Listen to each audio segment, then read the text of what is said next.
তুই সামান্য 2 টাকার কর্মচারী হয়ে আমাকে ভালোবাসার কথা বলিস? তোর কি যোগ্যতা আছে রে আমাকে ভালোবাসার? আমার বাবার এত টাকা পয়সা ধন দৌলত দেখে লোভ সামলাতে পারিসনি, তাই না? কি ভেবেছিস আমাকে পটিয়ে আমার সব সম্পত্তি নিজের নামে লিখে সারা জীবন আয়েশ করে কাটাবি? আরে ছোট লোক, সেটা কখনোই হবার নয়।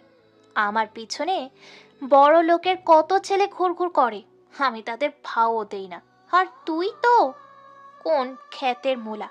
তুই তোর লেভেলের কাউকে খুঁজে নিস আর আমার অফিস থেকে এক্ষুনি বের হয়ে যা।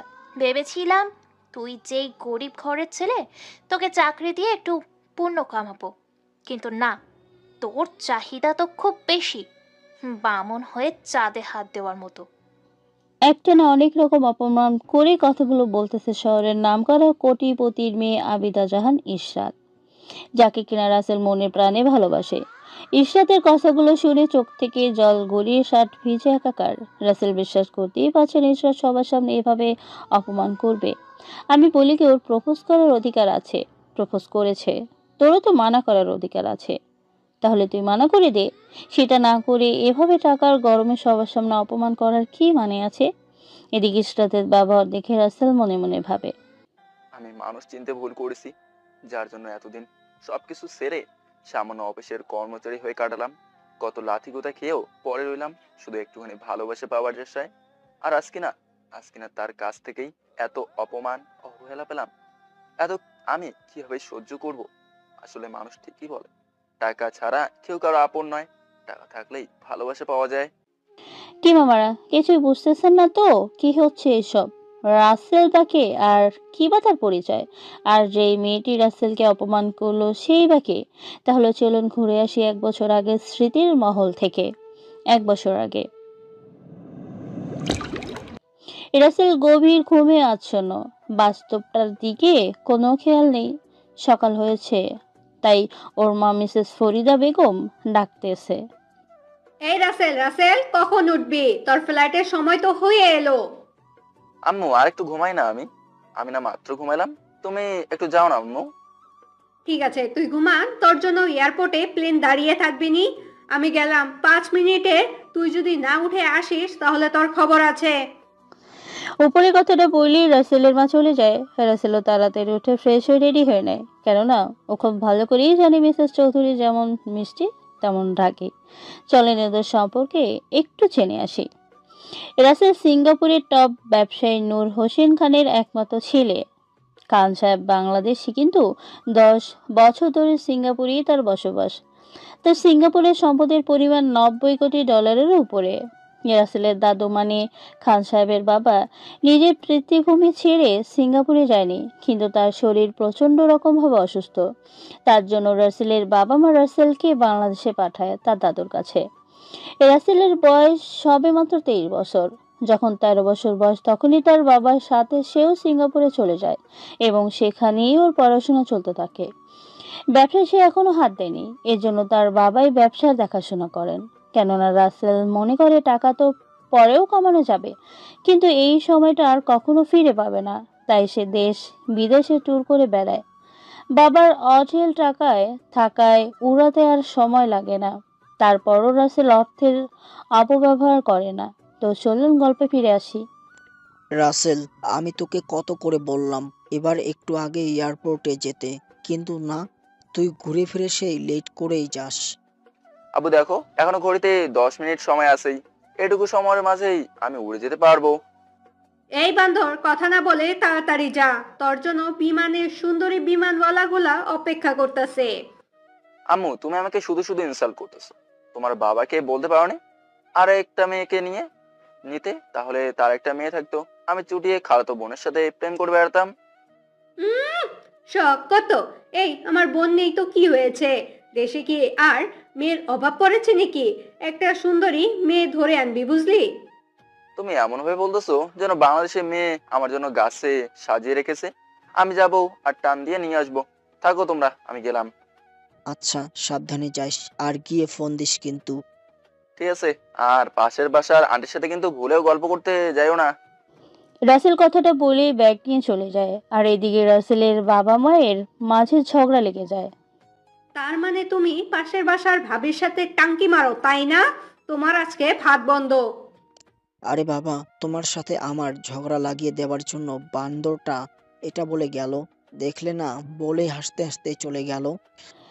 এভাবেই কথা বলতে থাকে রাসেলের বাবা মা। আর আসলেই রাসেল ওর পিতামাতার সাথে বন্ধুদের মতো চলে। রাসেল তাড়াতাড়ি এয়ারপোর্টে এসে সবকিছু করে বিমানে গিয়ে বসে। কিছু সময় পরে প্লেন সিঙ্গাপুর থেকে বাংলাদেশের উদ্দেশ্যে উড়াল দেয়। বেশ দীর্ঘ সময় বিমান আকাশপথে চলার পরে ল্যান্ড করে বাংলাদেশের মাটিতে। রাসেল নিজের মাতৃভূমিতে পা রাখে। এয়ারপোর্টে সব কাজ শেষ করে বাইরে চলে আসে। রাসেলকে এয়ারপোর্ট থেকে রিসিভ করার জন্য তার দাদুর বাড়ির এক কাজের লোক এসেছে, নাম রহিম। রাসেল তাকে রহিম চাচা বলেই ডাকে। আসসালামু আলাইকুম চাচা, কেমন আছেন? ওয়ালাইকুম আসসালাম।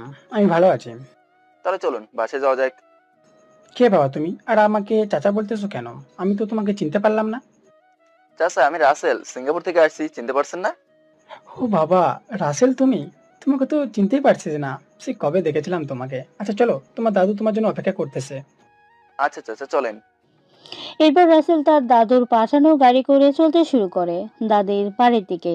মাঝপথে সিঙ্গেলের কাছে গাড়িটা থামে। রাসেল মোবাইল টিপতেছে, এমন সময় হঠাৎ ওর চোখটা রাস্তার সাইডে দাঁড়িয়ে থাকা একটা মেয়ের দিকে। মেয়েটা কিছু গরিব বাচ্চাদের চকলেট দিচ্ছে আর হাসাহাসি করছে, যেটা দেখে রাসেলের মেয়েটাকে খুব ভালো লেগে যায়। কারণ এই যুগে গরিবদের সাহায্য করার মতো কোনো মেয়েই সে দেখেনি। বরং যাদের সাথে রাসেলের ওঠা বসা তারা তো সব সময় মেকআপ নিয়েই পড়ে থাকে, আর নয়তো পার্টি। কিন্তু রাসেলের এই মেয়েটাকে ভিন্ন রকম মনে হলো। রাসেল সঙ্গে সঙ্গে লুকিয়ে মেয়েটার একটা ছবি তুলে রেখে দিল মোবাইলে। রাসেল অবাক নয়নে তাকিয়েছে মেয়েটার দিকে, যেন চোখটা সরাতেই পারছে না। রাসেলের যেন মেয়েটার দিকে তাকিয়ে একটা অন্যরকম ফিলিংস হচ্ছিল, যেই ফিলিংসের আগে কোনো মেয়েকে দেখে হয়নি। রাসেল মনে মনে ভাবে, এই মেয়েকেই তো আমার চাই, মানে চাই। আম্মু, আমি তোমার জন্য তোমার বৌমা খুঁজে পেয়েছি। আম্মু, আমি প্রথম দেখায় মেয়েটার প্রেমে পড়েই গেছি। এইদিকে রাসেলের ধ্যান ভাঙে গাড়ির হর্নের শব্দে, কেননা সিগন্যাল ছেড়ে দিয়েছে, গাড়ি চলতে শুরু করেছে। রাসেল আবারও মেয়েটার দিকে তাকিয়ে দেখে মেয়েটা নেই। মেয়েটা কখন চলে গেছে সেই দিকে খেয়ালই ছিল না রাসেলের। রাসেল আশেপাশে সব জায়গায় চোখ বুলিয়ে দেখে, কোথাও দেখা যায় না। তাই কি আর করার, মন মরা হয়ে আবারও পথ চলার দিকে ধ্যান দেয়। দেখতে দেখতে কিছু সময় পরে গাড়ি এসে থামে রাসেলের দাদুর বাড়িতে। রাসেলকে দেখার জন্য সবাই বাইরে দাঁড়িয়ে আছে। এই বাড়িটা যে ছোট তা কিন্তু নয়, এটা যেন একটা প্রাসাদের থেকেও কোনো অংশে কম না। রাসেলকে দেখেও দাদু এসে জড়িয়ে ধরে বলে, কি দাদু ভাই, কেমন আছিস? তোর আসতে কোনো অসুবিধা হয়নি তো? এই তো দাদু, আমি ভালো আছি, আমার আসতে কোনো অসুবিধা হয়নি। তা দাদু, তোমরা সবাই কেমন আছো? আর তোমার অসুখ এখন কেমন? হুম, এখন একটু ভালো আছি। তুই এসেছিস তো, পুরোপুরি ভালো লাগছে। আর দাদু ভাই, আমরা সবাই অনেক ভালো আছি। এই যে দেখ, তোকে দেখার জন্য সবাই দাঁড়িয়ে আছে। কতদিন পর তোরে দেখলাম। আমিও তোমাদের অনেক মিস করছিলাম, সেই কবে তোমাদের দেখছি মনেই হয় না। তা দাদু, আমার গিন্নি কোথায়? রাসেলের কথা শুনে ওর দাদু কিছু বলতে যাবে তার আগেই রাসেলের দাদি বাড়ির ভেতর থেকে আস্তে আস্তে বলে, আমি কোথায় সেই খবর কি আর কেউ রাখে রে দাদুভাই? রাসেল গিয়ে ওর দাদিকে জড়িয়ে ধরে বলে, দাদি, তুমি কিন্তু খুব কচা। তুমি জানোই আমি আমার দাদু আর গিন্নিকে দেখার জন্য কত দূর থেকে ছুটে আইছি, আর তুমি বাড়ির ভেতরে বসে আছো। আয় দাদুভাই, ভিতরে আয়, তুই অনেক সুন্দর হয়ে গেছিস। না জানি কত ছেলে রাতের ঘুম হারাম করেছিস, কে জানে। ও গিন্নি, তোমার ঘুমটাই তো হারাম করতে পারলাম না, অন্য মেয়ের কথা আর কি বলবো। এই রাসেলের কথা শুনে সবাই হাসতে থাকে। এভাবে মজা করিয়ে সবাই বাড়ির ভেতরে চলে যায়। তারপরে রাসেল ফ্রেশ হয়ে খাবার খেয়ে নেয়। তারপরে ফোনে বাংলাদেশের সিম কার্ড ভরে ওর এখানে থাকা ছোটবেলার বন্ধুদের ফোন করে আসতে বলে। বন্ধু কল দিছে, আর তারা কি না এসে পারে? একটু পরেই রান্না পারভেজ, নাইম ও আরো অনেকেই চলে আসে। এ রাসেলকে দেখেই জড়িয়ে ধরে। বন্ধু, কেমন আছিস? তোকে কত বছর পরে দেখলাম। আমাদের ভুলেই গেছিস, তাই তো দেশে আসিস না। বিলাতি মেয়েদের পেয়ে আমাদের মতো বন্ধুর কথা কি তার মনে থাকবে নাকি? আরে ইয়ার, তোরা এসেই কি শুরু করলি? আমার যদি তোদের কথা মনে নাই পড়ে, তাহলে বাসায় এসে তোদের আগে ফোন কেন দিলাম? যেখানে আমার খোঁজ তো তোদের নেবার কথা ছিল। এখন বল, ভুলে কারা গেছে, আমি নাকি তোরা? দেখেছিস রানা, আমরা উপরে থাকার জন্য কথা তুলে এখন আমরাই ফেসে গেলাম। যাক্কা, সেসব কথা আগে বল, কেমন আছিস? আর আন্টি আঙ্কেল কেমন আছে? আলহামদুলিল্লাহ, আমি খুব ভালো আছি। আর সকালে তো বাবা মাকে ভালোই রেখে আইছি, আল্লাহর রহমতে এখন হয়তো ভালোই আছে। তা তোরা সবাই কেমন আছিস সেটা আগে বল। আমরা অনেক ভালো আছি। তা মামা, শুধু কি আমাদের কথা বললেই হবে নাকি ওইসব কিছু হবে? দোস্ত, তুই আর মানুষ হলি না। আচ্ছা, সব হবে, কিন্তু একটু দেরিতে। মাত্র আসলাম, আর এখন যদি মাতলামো শুরু করি তাহলে সবাই কি বলবে? আর এখানে একটা মেয়েও পড়াতে পারবো না। তুই আর ভালো হলি না, এসে আমাদের এখানকার সুন্দরী মেয়েদের পটানোর কথা বলতেছিস। রানার কথা শুনি রাসেলের রাস্তায় দেখা সেই সুন্দরী ললনার কথা মনে পড়ে যায়, আর এক মুহূর্ত দেরি না করে পকেট থেকে ফোনটা বের করে বলে, দোস্ত, তোদের মেয়ে পড়ানোর কথা শুনে আমার একটা মেয়ের কথা মনে পড়ে গেল, যাকে আজকে আসার সময় প্রথম দেখেই ফিদা হয়ে গেছি।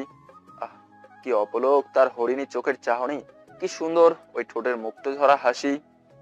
আরে বাবা, আসার আগে মেয়ে পছন্দ করা শেষ? তো সেই সুন্দরীর কি কোনো ফটো বা ঠিকানা তোর কাছে আছে? আরে হাদারামের দল, আমার কাছে যদি তার নাম ঠিকানা থাকতো তাহলে হুদাই তোদের বলে কি আমি সময় নষ্ট করতাম নাকি? সেটাও তো কথা, কিন্তু তার সম্পর্কে কিছু একটা না বললে তাকে কিভাবে খুঁজে বের করব? আমি গাড়ির ভেতর থেকে লুকিয়ে মেয়েটা ছবি তুলেছিলাম, তবে খুব একটা ভালো করে ফেসটা দেখা যায় না, তবে চেনা যাবে আর কি। তুই আগে সেই পিকটাই দেখা, আমাদের গুগল মামা নাইম আছে না, ও সব তথ্য বের করে ফেলবে। এই রাসেল মোবাইলের ছবিটা বের করে ওদের সামনে ধরতে সবাই হাঁ করে একবার ফটোর দিকে তো একবার এই রাসেলের দিকে তাকাচ্ছে, যেটা দেখে রাসেল ওদেরকে বলে, আচ্ছা, তোরা কি আমার মুখে চাঁদ উঠেছে সেটা দেখছিস? হ্যাঁ, আর ছবিটা দেখেই তোদের সবকটার মুখ এমন হয়ে গেল কেন? এমন হবে না, তুমি মামা যে মেয়েরে পছন্দ করেছো সে কে সেটা আগে তোমাকে জানতে হবে। আরে বেটা, না বললে আমি জানবো কিভাবে? দোস্ত, এই মেয়ের নাম হলো আদিবা জাহান ইসরাত। সবাই ইসরাত বলে ডাকে, আবার কেউ কেউ জাতির ক্রাশ বলেও ডাকে। কেননা ইসরাতকে যে ছেলে একবার দেখে সে পাগল হয়ে যায়। তবে মামা, একটা পথ ক্লিয়ার আছে, এই মেয়ে কোনো প্রেম করে না। ইসরাত এদেশের নাম করা বিজনেসম্যান আজমল চৌধুরীর দুই মাত্র মেয়ে, যাদের আনুমানিক 100 কোটি টাকার মতো সম্পদ আছে। তাহলে এমন একটু ডং তো থাকবেই। আরে মামা, তাহলে তো ভালোই হলো, আমি খুব সহজেই তার মনের জমিনে জায়গা নিয়ে ঘর বানাতে পারবো। বন্ধু, এতটা সোজা না যেমনটা তুই ভাবছিস। ওই মেয়ে 1 নম্বরের অহংকারী, বদমেজাজি, তবে গরিবদের খুব ভালোবাসে। তার মামা আসে তো বাপের ব্যবসা দেখাশোনা করে। কাজে যদি গাফলতি হয় তো তার 12টা বাজিয়ে ছাড়ে। বলতে পারিস মেয়ে হেব্বি রাগী। কি বলিস? তাহলে আমি ওই মেয়ের সাথে দেখা কিভাবে করব? তাকে ছাড়া এখনই তো আমার দিলের মাঝে ঘন্টা বাজানো শুরু হয়েছে।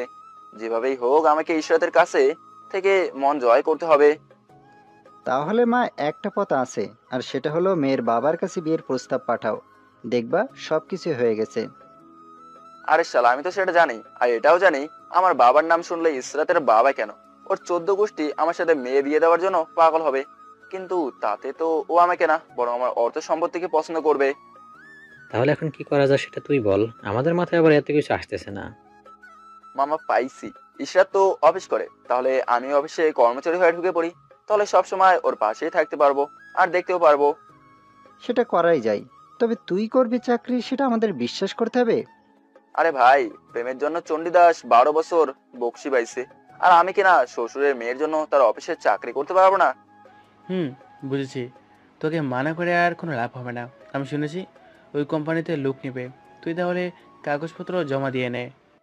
তোরা আমার সবকিছু নিয়ে ব্যবস্থা কর, আমি তো আর কিছুই জানি না।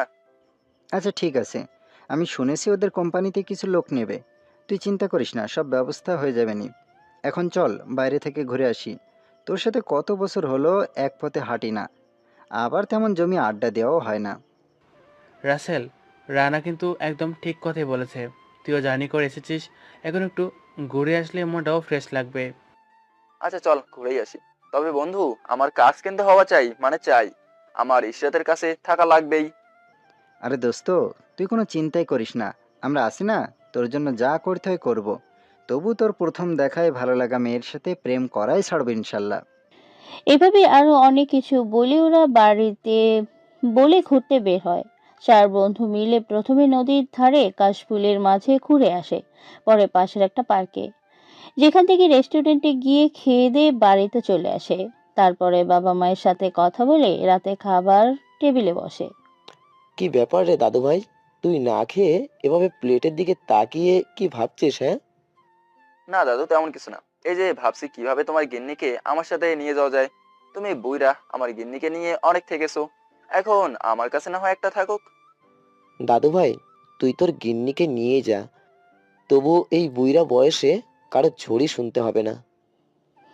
রাসেলের দাদির কথা শুনে ওর দাদি তো সেই ক্ষেপে যায় আর রাসেলকে উদ্দেশ্য করে বলে, দেখ দাদুভাই, আমি কিন্তু এই স্বামীর বেটা ছেড়ে কোথাও যাব না। আমি এই বাড়িতে বিয়ে হয়ে এসেছি, বের হব লাশ হয়ে। আচ্ছা ঠিক আছে, এখন তাহলে তোমরা খেয়ে নাও। আমার খাওয়া শেষে আমি রুমে চলে গেলাম। সারাদিন তো ঘুমায়নি, খুব ঘুম পাচ্ছে। শুভরাত্রি গিন্নি। রাসেল কথাটা বলি সেখান থেকে চলে যায় রুমে। আর রাসেল রুমে এসেই বিছানায় ঠাস করে শুয়ে পড়ে। শুয়ে পড়তেই রাস্তায় দেখে সেই মেয়েটি মানে ইশরাতের চেহারাটা ভেসে ওঠে। অনেক কষ্টের পরে ইশরাতের মায়া কাটিয়ে ঘুমিয়ে পড়ে। সকালে ঘুম থেকে উঠতে দেরি হয় রাসেলের। রানা কল দিলে রাসেল আস্তে করে ফোনের দিকে তাকিয়ে কলটা রিসিভ করে। হ্যাঁ বল, এখন আবার কি মনে করে দিলি যে এই জন্য আমার এত স্বাদের ঘুমটাই জ্বলে চলে গেল?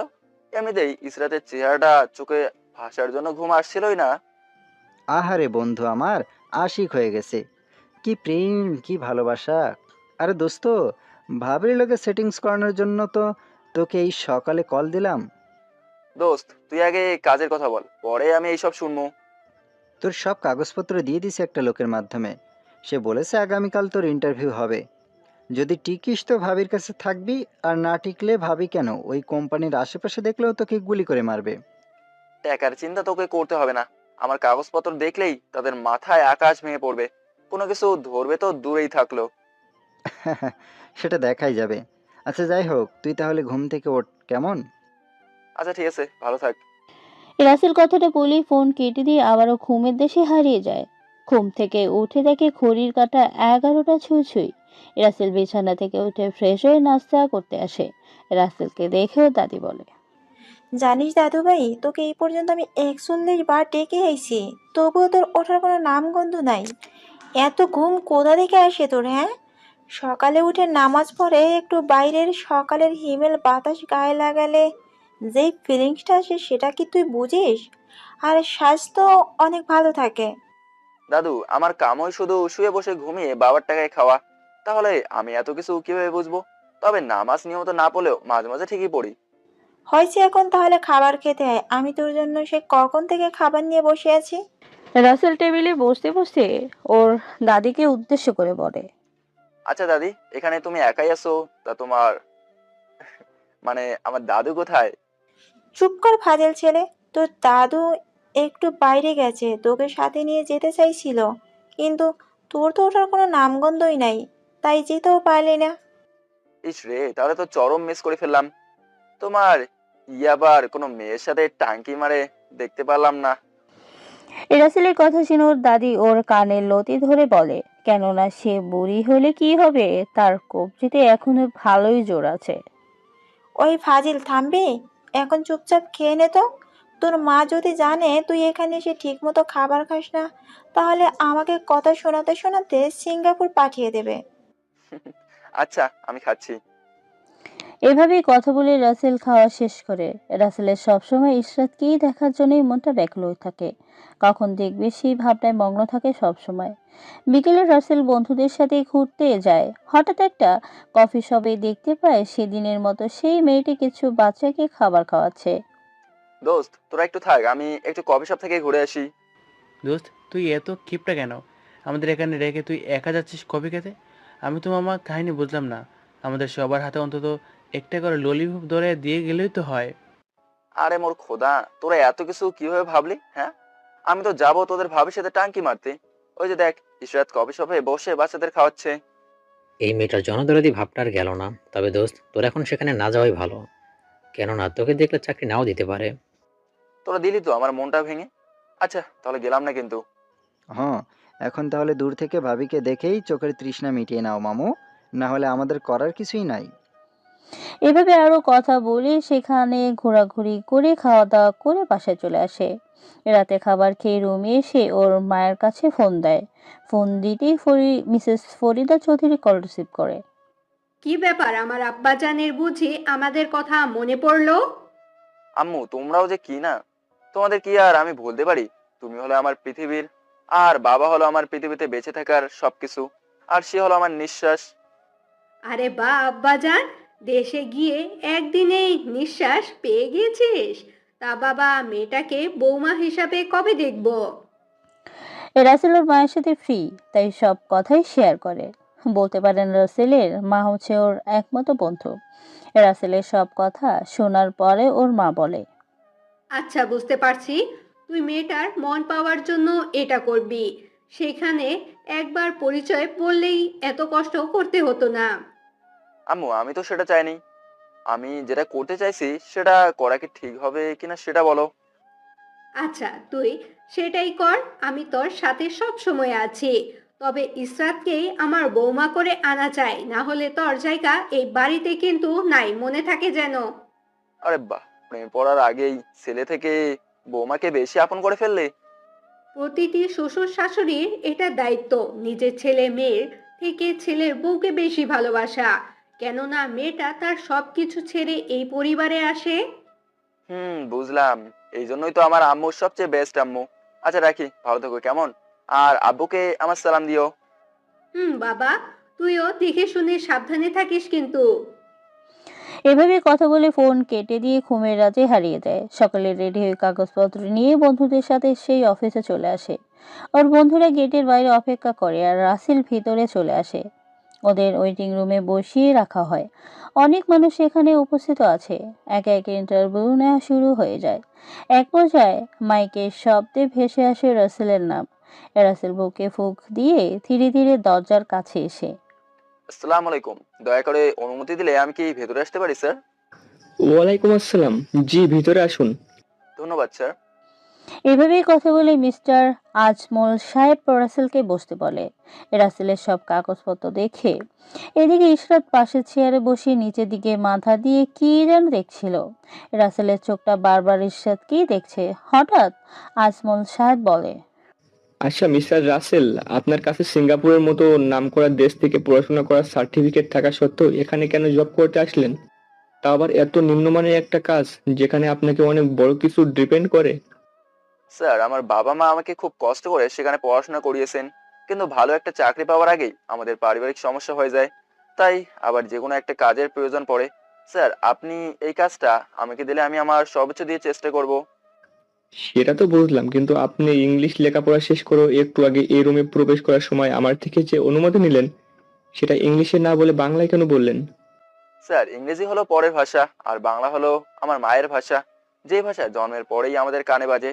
তাই তো আমি মায়ের ভাষার কথা বলাই বেশি স্বাচ্ছন্দ্য বোধ করি। তোমার কথা শুনে খুব ভালো লাগলো। তোমার মাঝে যে একটা দেশভক্তি আছে সেটা বুঝতে পারলাম। তোমার ব্যবহার আমাকে মুগ্ধ করেছে। ইসরাত, তুমি কি কিছু জিজ্ঞেস করবি ওকে? না বাবা, তুমি যেখানে সিলেক্ট করেছো সেখানে আমি কিছু বলাটা বোকামি ছাড়া কিছুই না। কেননা তুমি এই কোম্পানিটাকে দাঁড় করিয়েছো, তাই কাজের লোক চিনতেও তোমার ভুল হবে না। ধন্যবাদ মা।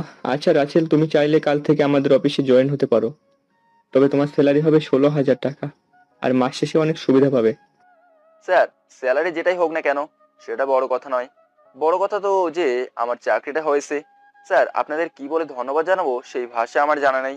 এই চাকরিটা আমার খুব দরকার ছিল। ধন্যবাদ স্যার, অনেক অনেক ধন্যবাদ। রাসেল, এখানে ধন্যবাদের কিছুই নাই, তুমি মন দিয়ে কাজ করো, এটাই তোমার কাছে আমাদের আশা। ঠিক আছে স্যার, আমি আমার সর্বোচ্চ দিয়ে চেষ্টা করব। আচ্ছা স্যার আপনি যদি বলেন তো আমি আজকে থেকেই কাজে যোগ দিতে পারি। কি বলছেন এসব? আপনি আজ থেকেই কাজে যোগ দিবেন? আপনি তো দেখছি কাজ করার খুব আগ্রহ। ম্যাডাম, আমার খুব ইচ্ছে এই কোম্পানিতে কাজ করার। সেই সুযোগ যখন পেয়ে গেলাম তখন আর বসে থেকে লাভ নাই। আচ্ছা তুমি তাহলে আজকে থেকে জয়েন করো, কেমন? ঠিক আছে স্যার। এভাবে আরো অনেক কথা বলে ইশরাত একটি লোককে ডেকে রাসেলের কথা বলে তার সাথে পাঠিয়ে দেয়। রাসেলও তার কেবিনে গিয়ে বসে। রাসেল খুব খুশি যে কেবিন থেকে স্পষ্ট ইশরাতকে দেখতে পারবে। ইশরারকে দেখতে দেখতেই কোন ধরনের কথা না বলে আজকের দিনটা চলে যায়। বিকেলে অফিস ছুটি হলে রাসেল বাইরে দাঁড়িয়ে আছে। এমন সময় পেছন থেকে একটা মেয়ে এসে হাত বাড়িয়ে বলে, হাই মিস্টার রাসেল, আমি হিয়া। আমাকে চিনতে পেরেছেন? হ্যালো। আর আমার তো মনে হচ্ছে আমি আপনাকে এই প্রথম দেখলাম। তাহলে আপনাকে চেনার কথা কিভাবে আসে শুনি? আরে বাবা, আমি আপনার পাশের ডেস্কে বসি, তাও আপনি আমাকে নোটিস করেন নাই? যেখানে এই হিয়া সব ছেলের ক্রাশ। হিয়া মাথা চুল একটু স্টাইল করতে করতে উপরে কথাটা বলে, যেটা শুনে রাসেল মনে মনে বলে, যে এই না চেহারা, আবার তার নাম রাখছে পেয়ারা। সেই নাকি সব ছেলেদের ক্রাশ। আসলে আমি তো কোনো দিকে ফলো করিনি, তাই হয়তো দেখতে পাইনি। আর তাছাড়া আপনার রুমের লাইট হয়তো নষ্ট ছিল, তাই দেখা যায়নি। কিন্তু রুমের লাইট তো ভালোই ছিল, আর লাইট নষ্ট হলেও এই হিয়ার সাদা আলোই তো রুম আলোকিত হয়ে থাকার কথা। সেটাও ঠিক। তবে লাইটের আলো না থাকায় রুমটা অন্ধকার ছিল। তাহলে অন্ধকারের সাথে অন্ধকার তো আর দেখা যায় না, তাই না? এই মেয়ে বেশি কথা বলে, তাই একেই বলে অঙ্কের বুদ্ধির প্যাচ। রাসেল সেখান থেকে হিয়াকে ভাবনায় ফেলে চলে আসে। সন্ধ্যায় বন্ধুদের সাথে একটা রেস্টুরেন্টে বসে কফি খাচ্ছে। যাক, শেষমেশ তোর চাকরিটা তাহলে হয়েই গেল। এখন তো ভাবির পাশে সব সময় থাকতে পারবি। সেটা শুধুমাত্র সম্ভব হয়েছে তোরা সাহায্য করেছিস বলে। আসলে তোদের মতো বন্ধু থাকাটা ভাগ্যের ব্যাপার। দোয়া করি তোদের সব কটা যেন 10টা করে মেয়ে হয়। ভাই একটা কথা বল, দোয়া তো করলি আমাদের জন্য 10টা করে মেয়ে হয়, তবে সেই 10টা মেয়ে কি একটা বিয়ের মাধ্যমে হবে নাকি 10টা? পারভেজের কথা শুনে সবাই যেন হাসতে শেষ। এদিকে সবার মাঝ থেকে নাইম বলে ওঠে, দোস্ত, এত কথা বলে কোনো কাম হবে না। আমরা তো আমাকে সাহায্য করেছি, এখন আমাদের সবাইকে ট্রিট দিবা, তাহলে হবে। না হলে এমন দোয়া করবো। না, তোর দোয়া করতে হবে না। এখন যে কফি খাচ্ছিস সেটা কি ট্রিটের মাঝে পড়ে না বল? এটা দিয়ে তো হবে না সোনা। চলো দামি কিছু অর্ডার দাও, না হলে আমাদের আবার রাতে ঘুম হবে না। এই গরিব বাবার ছেলেটাকে এভাবে একা পেয়ে ফকির বানিয়ে দিচ্ছিস। তোদের কি একটু মায়া হচ্ছে না আমার জন্য? দোস্ত, তুই যদি নিজেকে গরিব বলিস তাহলে আমরা নিজেকে কি ভাববো, সে কথাটা না হয় নাই বললাম। আচ্ছা থাক, তোকে আর কষ্ট করে সেই কথাটা বলতে হবে না। এই ওয়েটার মামা, এখানে এই মেনুর খাবারগুলো দিয়ে যাও তো। রাসেলের কথা মতো ওইটা সব খাবার এনে দিয়ে যায়। পরে ওরা সবাই মিলে খাবার খেতে যাবে, এমন সময় দেখতে পায় ইশরাত রেস্টুরেন্টে ঢুকতেছে তার বান্ধবীর সাথে, খুব হেসে হেসে। রাসেল এক ধ্যানে ইশরাতের দিকে তাকিয়ে আছে। এমন সুন্দর যে কারো হাসি হতে পারে, যেটা হয়তো ইশরাতের হাসি মাখা মুখটা না দেখলে বুঝতে পারতো না রাসেল। ইশরাত না দেখার কারণে রাসেল আরো ভালো করে দেখতে পারে। দেখ দেখ, আমার বন্ধু চোখ দিয়েই ভাবিকে গেলে খাবে। ওই শালা, এভাবে তাকিয়ে থাকিস না। যদি দেখে তাহলে তোকে লাঠি পেটা করবে। সেটা কি আর বলতে, এই মেয়ের যে রাগ রে বাবা, ভাবতেই গায়ের লোম শিউরে ওঠে। তবে দেখ ওর হাসিটা কত সুন্দর। এমন হাসি দেখেই তো আমি 1000 বছর পার করে দিতে পারবো। বন্ধু, প্রেমে পড়লে কাকের ডাকটাও কোকিলের ডাকের মতো সমুদ্র মনে হয়। শালা নাইমের বাচ্চা, তোর কিন্তু আমি খাইছি। আমার স্বপ্নের রানীর ক্রাশকে কোকিলের সাথে তুলনা করিস? এই, তোরা থাম তো। আর খেয়ে দিয়ে তাড়াতাড়ি এখান থেকে চল, না হলে এই মেয়ে যদি তোকে চিনে ফেলে তাহলে তোমার চাকরি করতে হবে না মামা। তুই একদম ঠিক কথাই বলেছিস। তাড়াতাড়ি খেয়ে তাহলে চল বাসায় যাই। এভাবে আরো কিছু কথা বলে ওরা চলে আসে। রাতে কোনোভাবেই রাসেলের চোখে ঘুম আসতেছিল না, কেননা সব সময় ইশরাতের সেই হাসিমাখা মুখটাই ভেসে উঠছিল। ঘুম না আসার কারণে রাসেল ছাদে চলে আসে। আকাশপানে তাকিয়ে ভাবছে, কি আছে ওই মেয়ের মাঝে যে আমাকে দূর থেকেই পাগল করে দিচ্ছে? সবসময় ওকেই শুধু দেখছি সামনে। ধ্যাৎ, কি যে হলো না আমার, বুঝি না। রাসেল ছাদে দাঁড়িয়ে আরো কিছু সময় পরে রুমে চলে আসে। রুমে এসে বিছানায় গাটায় এলিয়ে দিতেই গভীর নিদ্রায় হারিয়ে যায়। সকালে ঘড়ির কাঁটা 7টা ছুঁই ছুঁই। এমন সময় কাজের মেয়ে এসে ডেকে যায়। রাসেল ঘুম থেকে তাড়াতাড়ি ফ্রেশ হয়ে নাস্তা করে বাইরে যেতে নিলেই ওর দাদু বলে ওঠে, কি ব্যাপার দাদু ভাই, তুই এত সকাল সকাল কোথায় যাচ্ছিস শুনি? দাদু, আমার হাতে একদম সময় নাই, এমনিতেই দেরি হয়ে গেছে। আগে ফিরে আসি, তারপর না হয় বলবো নি। আর গিন্নি, আমি কিন্তু বিকেলে বাড়িতে আসবো, তার আগে না। আচ্ছা তাহলে যেখানে যাবি দেখে শুনে যাস কিন্তু, কেমন? ঠিক আছে গিন্নি। রাসেলের দাদির গালে একটা চুমো দিতেই দৌড়ে চলে যায়। এদিকে রাসেলের এমন কাণ্ড দেখে ওর দাদি হাসতে হাসতে বলে, পাগল ছেলে একটা, কখন যে কি করে আল্লাহ জানে।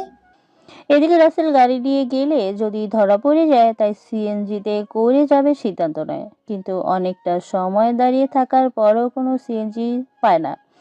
অবশেষে দীর্ঘ 20 মিনিট অপেক্ষা করার পর একটা সিএনজি পেয়ে যায় আর সেটাতে উঠে অফিসের জন্য রওনা হয়। রাসেল অফিসের গেটে নেমে সিএনজি ওয়ালাকে ভাড়া দিয়ে হাঁটতে থাকে। ঘড়ির কাঁটার দিকে তাকিয়ে দেখেই তো অবাক। এই রে সর্বনাশ, আজকে এই 5 মিনিট লেট। ম্যাডামদের রাগি আল্লাহই জানে আজকে কি হয়। রাসেল এসব ভাবতে ভাবতে অফিসের ভিতরে চলে আসে। রাসেল মাত্র এসে কেবিনে ঢুকে ব্যাগটা রেখে চেয়ারে বসেছে অমনি পিয়ন এসে বলে ওকে ভিতরে ডেকেছে। রাসেল আর সেখানে দাঁড়িয়ে সময় নষ্ট না করে ধীরে ধীরে দোয়া দরুদ পড়তে পড়তে ইশরাতের কেবিনের সামনে আসে। অনুমতি না নিয়ে ভেতরে ঢুকে পড়ে। ম্যাডাম, আপনি আমাকে ডেকেছেন এখানে?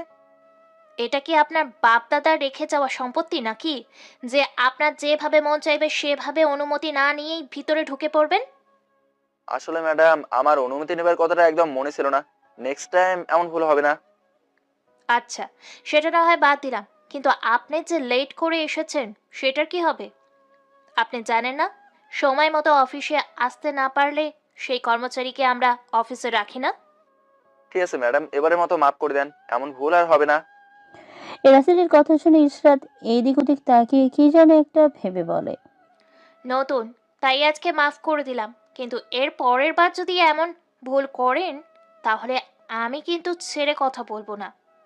যান, গিয়ে এই ফাইলগুলো কাজ করে এনে দেন 3 ঘন্টার মাঝে। ইশরাতের কথায় ফাইলগুলো হাতে নিয়ে রাসেলের চোখ তো কপালে ওঠার মতো অবস্থা। কেননা এতগুলো ফাইল 3 ঘন্টায় কিভাবে কাজ করা সম্ভব? তাই রাসেল বলে, ম্যাডাম, এতগুলো ফাইল মাত্র 3 ঘন্টায় কমপ্লিট করা কিভাবে সম্ভব বলেন? তার উপরে আমি একজন নতুন লোক।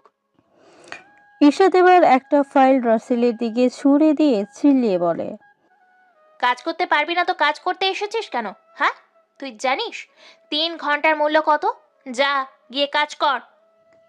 রাসেলের সেখানে একটা কথা না বলেই বাইরে চলে আসে। কেননা রাসেল শুধু ইশরাতের হাসিমাখা মুখটাই দেখছিল। এমন আগুন ছড়ার আগে লোক এই প্রথম দেখলো। রাসেল ফাইলগুলো নিয়ে কাজ করতেছে এমন সময় হিয়া ওর কেবিনের সামনে এসে বলে। এই যে মিস্টার, ভেতরে আসতে পারি? হিয়ার কথা শুনে রাসেল মনে মনে বলে, আমি একজনের প্যারায় বাঁচি না, আবার এই বাসাল নমুনা আসলো, আল্লাহ জানি আমি না পাগল হয়ে যাই। আসুন। ধন্যবাদ মিস্টার। তা আপনাকে প্রথম দিনেই ম্যাডাম এত কাজ কেন দিল, যেখানে ম্যাডাম নতুন কাউকে এত কাজ দেয় না? ম্যাডাম মনে হয় আমাকে বিশ্বাস করতে পেরেছে, তাই এতগুলো কাজ দিয়েছে। আপনার যদি কোনো সমস্যা না থাকে তো আমি সাহায্য করতে পারি, কেননা এত অল্প সময় আপনার দ্বারা এই কাজ হবে না। নো থ্যাঙ্কস, আমি একাই করতে পারবো। মিস হিয়া, আপনি যদি একটু পরে আসতেন তাহলে ভালো হতো। ও শিওর, আমি আসি একটু কথা বলে কাছে টানার জন্য, আর উনি আমাকে দূরে ঠেলে দেয়, তোর ভাল লাগে না। হিয়া কথাটা বলে সেখান থেকে বাইরে চলে যায়। এদিকে রাসেল যেহেতু আগেও এই কাজগুলো করেছিল তাই আর এই কাজ করতে কোনো সমস্যা হয় না। 2 ঘন্টায় 58 মিনিটেই কাজের সমাপ্তি দিয়ে ইশরাতের কেবিনের সামনে আসে। ভেতরে আসতে পারি? আসুন। তা মিস্টার রাসেল, কাজগুলো কি করেছেন? ম্যাডাম, এই যে সবগুলো কাজ শেষ করেছি। রাসেলের মুখে এমন কথা শুনে ইশরাত ভূত দেখার মতো ওর মুখের দিকে তাকিয়ে ফাইলগুলো নিয়ে দেখতে থাকে। একটাও ভুল পায় না। আপনি তো দেখছি খুব কাজের মানুষ। এ এত অল্প সময়ে এ এত অল্প সময়ে কাজটা ঠিকই শেষ করেছেন, নতুন মানুষ হয়েও। ওই যে ম্যাডাম, সেদিন বলেছি না আমি আপনাদের কোম্পানিকে উপরে তুলতে সর্বোচ্চ চেষ্টা করব। গুড। আপনি এখন আসতে পারেন। আর একটু থাকে না। এই রে, কি রেখে কি বললাম? কি বললেন? না ম্যাডাম, কিছু বলিনি। আসি তাহলে। আসুন।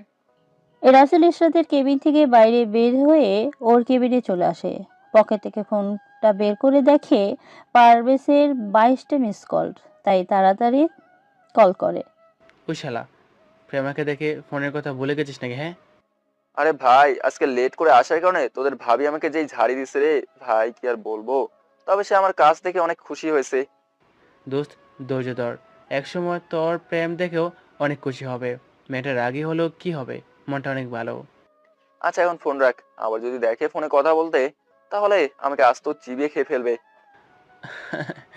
দোস্ত, মনের মানুষকে এত ভয় করতে নেই, কেননা তারাও মানুষ, কোনো হিংস্র পশু নয়। আরে ভাই, এমন রাগে মেয়ের প্রেমে তো কখনো পড়ো নাই। লেকচার তো দি ভাই, যদি একবার প্রেমে পড়তে তাহলে বুঝতে। ধান থেকে শুধু চাউল হয় না, খুদও হয়।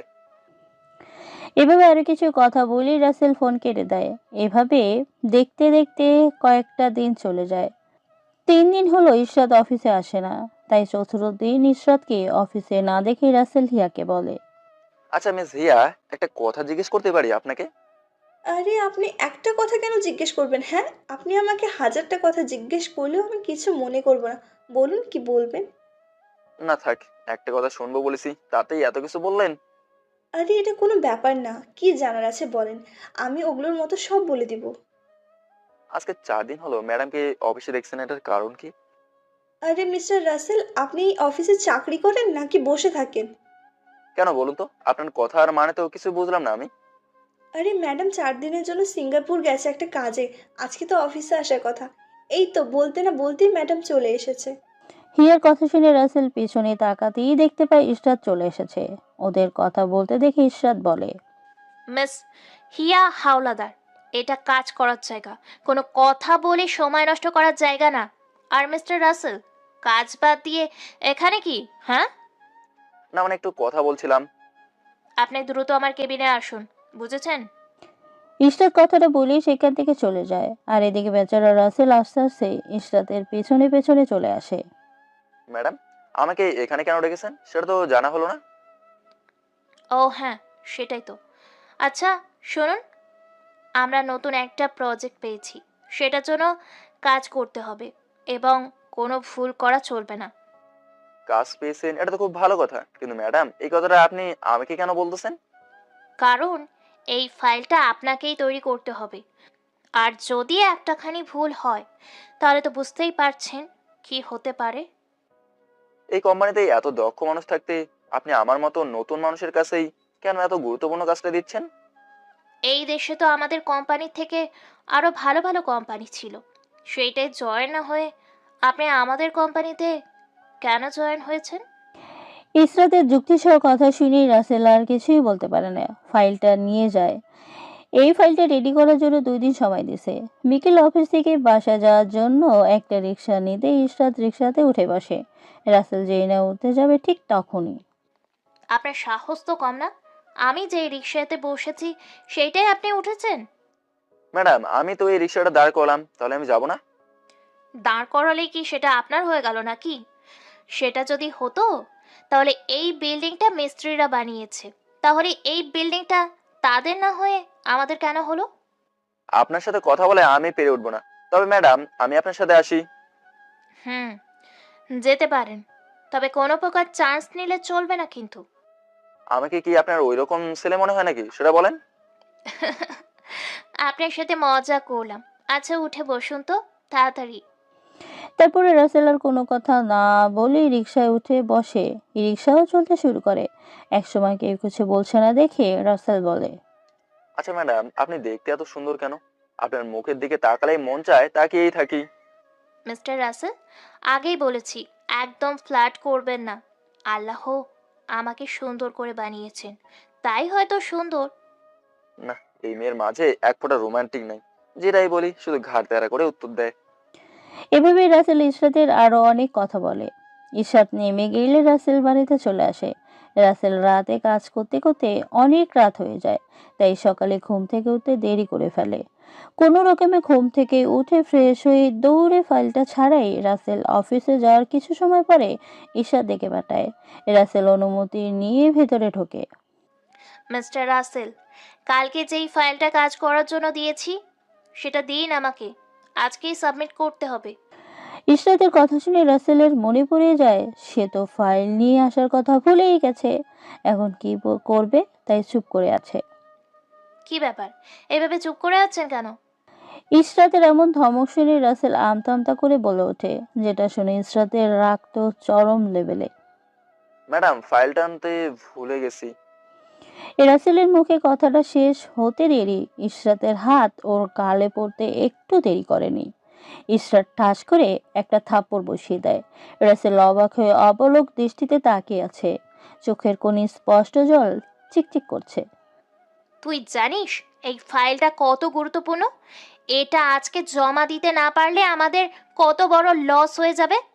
আসলে তোদের মতো ভিখারিকে বিশ্বাস করে কোনো কাজ দেওয়াটাই ভুল। ম্যাডাম আসলে আমার মনে ছিল না, তাড়াহুড়ো করে এসেছি তো। আপনি একটু সময় দিন, আমি নিয়ে আসি বাসায় গিয়ে। তোর পকেটের মানি ব্যাগ আর যা টাকা আছে সব এখানে রাখ। কেন ম্যাডাম? রাখতে বলছি, রাখ। রাসেল মানিব্যাগের মধ্যে থেকে গুরুত্বপূর্ণ কাগজ সরিয়ে ব্যাগ টেবিলের উপরে রাখে। এখন দৌড়ে গিয়ে ফাইল নিয়ে আসবি। তোর সময় এখন থেকে 30 মিনিট, আর যদি 1 মিনিটও দেরি করিস তাহলে তোর কপালে শনি আছে। ইশরাতের কথা শুনে রাসেলের কপাল থেকে ঘাম ঝরতে শুরু করে, কেননা এখান থেকে ওর বাসায় হেঁটে যাইতে কম পক্ষে 50 মিনিট সময় লাগবে, সেখানে 30 মিনিট। ম্যাডাম ব্যাগটা নিয়ে যাই, তাহলে গাড়িতে করে যেতে পারবো। তুই যেন গাড়িতে না যেতে পারিস সেই জন্যই এই ব্যবস্থা, আর এটা তোর মনে না থাকার শাস্তি। রাসেল আর একটা সেকেন্ডও সেখানে না দাঁড়িয়ে থেকে বাড়ি চলে আসে আর ওর বন্ধুকে ফোন করে বলে বাসা থেকে ফাইলটা নিয়ে আসতে। এদিকে রাসেল বাইরে বসে কফি খাচ্ছে মনের আনন্দে। 15 মিনিট পরেই রানা এসে ফাইলটা দিয়ে গেলে রাসেল 25 মিনিট পরে ইশরাতের কেবিনে ঢুকে ফাইলটা দিয়ে বলে, ম্যাডাম আজকে অনেক কষ্ট হয়েছে, এত দূরে দৌড়ে যাওয়া কি চারটিখানি কথা নাকি? দেখেন কপাল থেকে ঘাম ঝরছে আমার। শোনা গো আমার, আসো আঁচল দিয়ে তোমার মুখে লেগে থাকা ঘামটুকু মুছে দেই। সেটা করলে তো ভালোই হয়, নিজেকে ভাগ্যবান পুরুষ মনে হতো। থাবড়াইয়া তোর গাল লাল করে দিব। শখ কত আমাকে দিয়ে মুখ মোছাবে? Sorry madam. বের হয়ে যা আমার চোখের সামনে থেকে, আর তোর ব্যাগটা নিয়ে যা। রাসেল মন খারাপ করে রুম থেকে বেরিয়ে আসে। এভাবে ইশরাত সব সময় রাসেলের সাথে রাগ দেখিয়ে কথা বলা, থাপ্পড় দেওয়া, অপমান করা, আবার মাঝে মাঝে খুব ভালো ব্যবহার করা চলতেই থাকে। এক পর্যায়ে ইশরাত রাসেলের সাথে খুব ভালো ব্যবহার করে, যেটা দেখে সবাই বলে ওরা বয়ফ্রেন্ড গার্লফ্রেন্ড। একদিন বিকেলে ইশরাত আর রাসেল বসে কফি শপে কফি খাচ্ছে এমন সময়, আচ্ছা ম্যাডাম, আপনি সব সময় আমার সাথে কেন রাগ দেখান? তোর সাথে রাগ দেখাতে আমার কেন জানি খুব ভালো লাগে। তবে আমি তোর সাথে রাগারাগি করি সেটা শুধু বললি, মাঝে মাঝে যে ভালো ব্যবহার করি সেটা তো বললি না। একটা কথা কি ভুলে গেছেন ম্যাডাম? মানুষ সবসময় আপনার খারাপ দিকটাই মনে রাখবে, ভালো দিকটার কথায় কেউ মনে রাখবে না। সেটাই। আচ্ছা রাসেল, তোর ফ্যামিলিতে কে কে আছে সেটা তো আমাকে কখনো বললি না, বা আমাকে তোর বাসায় ঘুরতেও নিয়ে গেলি না। আমার পরিবারে বাবা মা দাদা দাদি আছেন শুধু, আর আপনাকে তো আমার বাড়িতে নিয়ে যেই চাই, কিন্তু আপনি তো যেতে রাজি না। যাবো কোনো একদিন। আচ্ছা চল এখন বাসায় যাই, অনেক সময় হলো এসেছি। আচ্ছা ম্যাডাম ঠিক আছে, চলেন। তারপর ওরা দুজনে সেখান থেকে চলে আসে। এভাবে দেখতে দেখতে আরো অনেকগুলো দিন চলে যায়। এখন ইশরাত ও রাসেলের বন্ধুত্ব আরো গভীর হয়ে ওঠে। সবাই ওদের দেখে হিংসায় জ্বলে যায়, বিশেষ করে হিয়া তো দেখতেই পারে না। এখন রাসেল পুরোপুরি মনে করে ইশরাত ওকে মনে মনে ভালোবাসে, যেটা প্রকাশ করতে পারে না। তাই রাসেল মনে মনে সিদ্ধান্ত নেয় একদিন ইশরাতকে ওর মনের কথাটা জানিয়ে দেবে। রাসেল অফিসে বসে কাজ করতেছে এমন সময় ইশরাত ওর কেবিনে এসে ওর টেবিলের উপরে বসে, আর রাসেল ইশরাতের দিকে তাকিয়ে আছে যেন শুভ দৃষ্টি চলছে। রাসেলের ধ্যান ভাঙানোর জন্য ইশরাত তুড়ি বাজিয়ে বলে, ওই রাসেল, তোর চোখ ফাইলের দিকে না দেখে কোন দিকে দেখছে? হ্যাঁ, সে খেয়াল কি তোর আছে? আমি কত সময় আমাকে নিয়ে ভাবতে পারি না, তাহলে খেয়াল কিভাবে থাকবে? শোন, আগামীকাল আমার জন্মদিন, সবাইকে বাবা দাওয়াত করেছে, তোকে আমি স্পেশালি ইনভাইট করলাম, তোকে কিন্তু আসতেই হবে। আমি তো আসবোই, প্রিয় মানুষের জন্মদিনে যদি না আসি তাহলে তো জন্মদিনের অনুষ্ঠানটাই অধুরা থেকে যাবে। তুই কখন কিভাবে কথা বলিস আমি তার আগামাতা কিছুই বুঝি না। আচ্ছা তুই থাক, আমি গেলাম। ম্যাডাম চলেন না, আজকে একটু বিকেলে কোথা থেকে ঘুরে আসি। এমনভাবে বলছিস যেন আমি তোর বিয়ে করা বউ, আমাকে বললেই তোর সাথে ঘুরতে যেতে হবে। হলে তো কোনো সমস্যা নেই, আর আমাদের ভালোই মানাবে। চুপ কর বান্দর, আর থাক, আমি গেলাম কিন্তু, আর কালকে আসিস বলে দিলাম। আসবো ম্যাডাম। ইশরাত চলে যায়, আর এইদিকে রাসেল তো সেই খুশি যে কালকে ইশরাতকে ওর মনের কথা বলে দিবে। কেন ও এখন কনফার্ম হয়েছে যে ইশরাত ওকে ভালোবাসে। তাই বিকেলে বন্ধুদের সাথে নিয়ে ইশরাতের জন্য একটা হীরের আংটি ও একটা গোলাপি রঙের শাড়ি কিনে নেয়। দোস্ত, আমরা অনেক খুশি যে ভাবিও তোকে এখন ভালোবাসে। ইস, ভাবতে অবাক লাগছে কালকে কি আনন্দ হবে। শোনো ভাই, আমি এমনিতেই টেনশনে আছি, কালকে কি জানি কি হয় সেটা নিয়ে। ওই যে রাগী, ওর কোনো বিশ্বাস নাই। আরে দোস্ত, এত ভাবিস না তো। দেখবি ভাবি তোকে ঠিকই আপন করে নেবে। মায়া মানুষের মন যেমন পাথরের মতো শক্ত, আবার তেমনই তুলোর মতোই নরম। মাঝখানে শুধু জিলাপির প্যাচের মতো এই আর কি। তোদের কিন্তু এবার মায়ের দিমু শালারা, আমার জানকে নিয়ে টোল করিস। তবে একটা কথা কি জানিস, আমি ওকে সত্যিই অনেক বেশি ভালোবেসে ফেলেছি। ওকে না পেলে আমি মরেই যাব। এত টেনশনের কোনো মানেই দেখি না। এখন চল বাসায় যাই, যা হবার কাল হবে, তখন দেখা যাবে। আমি আপাতত কি খেতে দিবে সেটা নিয়ে ভাবতে থাকি। তোর তো শুধু খাই আর খাই, শালা পেটুক, একটুও না খেয়ে থাকতে পারিস না। এই যে আমাকে একদম পেটুক বলবি না, তাহলে তোদের তুলে একটা করে আছাড় দিমু, তোরা তো এক একটা চিকন আলি। আরে ভাই তোরা থাম তো, সবাই একসাথে হলেই হলো, একদম চুপ থাকতে পারিস না। এভাবে আরো কিছু সময় ঘোরাঘুরি করে ওরা বাসায় চলে যায়। রাতে রাসেলের কিছুতেই ঘুম আসতেছে না, তাই ছাদে গিয়ে ইশরাতের নাম্বারে কল দেয়। ইশরাত বিজে থাকায় ও ছোট বোন ফোন ধরে। বলেই রাখি ইশরাতের ছোট বোন এবার ক্লাস 2-তে পড়ে, তবে কথা বলে বড় মানুষের থেকেও বড় বড়। আসসালামু আলাইকুম, কে বলছেন? ওয়ালাইকুম আসসালাম। আমি তো বড় মানুষের কাছে ফোন দিছি, কিন্তু সেই ফোন ছোট মানুষের কাছে কি করে গেল? এই যে মিস্টার, আমাকে একদম ছোট মানুষ বলবেন না। আমি অনেক বড় মানুষ, বলতে পারেন আমার বাবা মা আমি। ওরে বাবা, তাই নাকি? তা আপনি কে শুনি? আমি ঈশা, এবার ক্লাস 2-তে পড়ি। আমার আপুর নাম ইসরাত। এতটুকুতেই হবে নাকি আরো কিছু বলতে হবে? না না, আর কিছু বলতে হবে না। তা পিচ্চি বুড়ি, তোমার আপু কোথায় গেছে? এই যে বোকা ছেলে, আমাকে একদম পিচ্ছি বলবে না, তাহলে তোমাকে কিন্তু করলার জুস খাওয়াবো। আচ্ছা তুমি পিচ্ছি না, এবার বলো তোমার আপু কোথায়? এভাবে হবে না, আগে সরি বলেন, তাহলে বলবো কিনা সেটা ভেবে দেখতে পারি। ঈশার কথা শুনে রাসেল কিন্তু বলতে যাবে, তার আগে ইশরাত ওয়াশরুম থেকে বেরিয়ে ওর ফোন ঈশার কাছে দেখে জিজ্ঞেস করে, ওই ঈশা, তুই আমার ফোন নিয়ে কার সাথে কথা বলছিস? হ্যাঁ, আপু, দুলাভাই কল দিছে, তাই শালিকা হিসেবে তার বইয়ের পরিবর্তে কথা বলছি। ঈশার এমন কথা শুনে রাসেল কি বলবে ভেবে পায় না, সবটা যেন ওর মাথার উপর দিয়েই যাচ্ছে।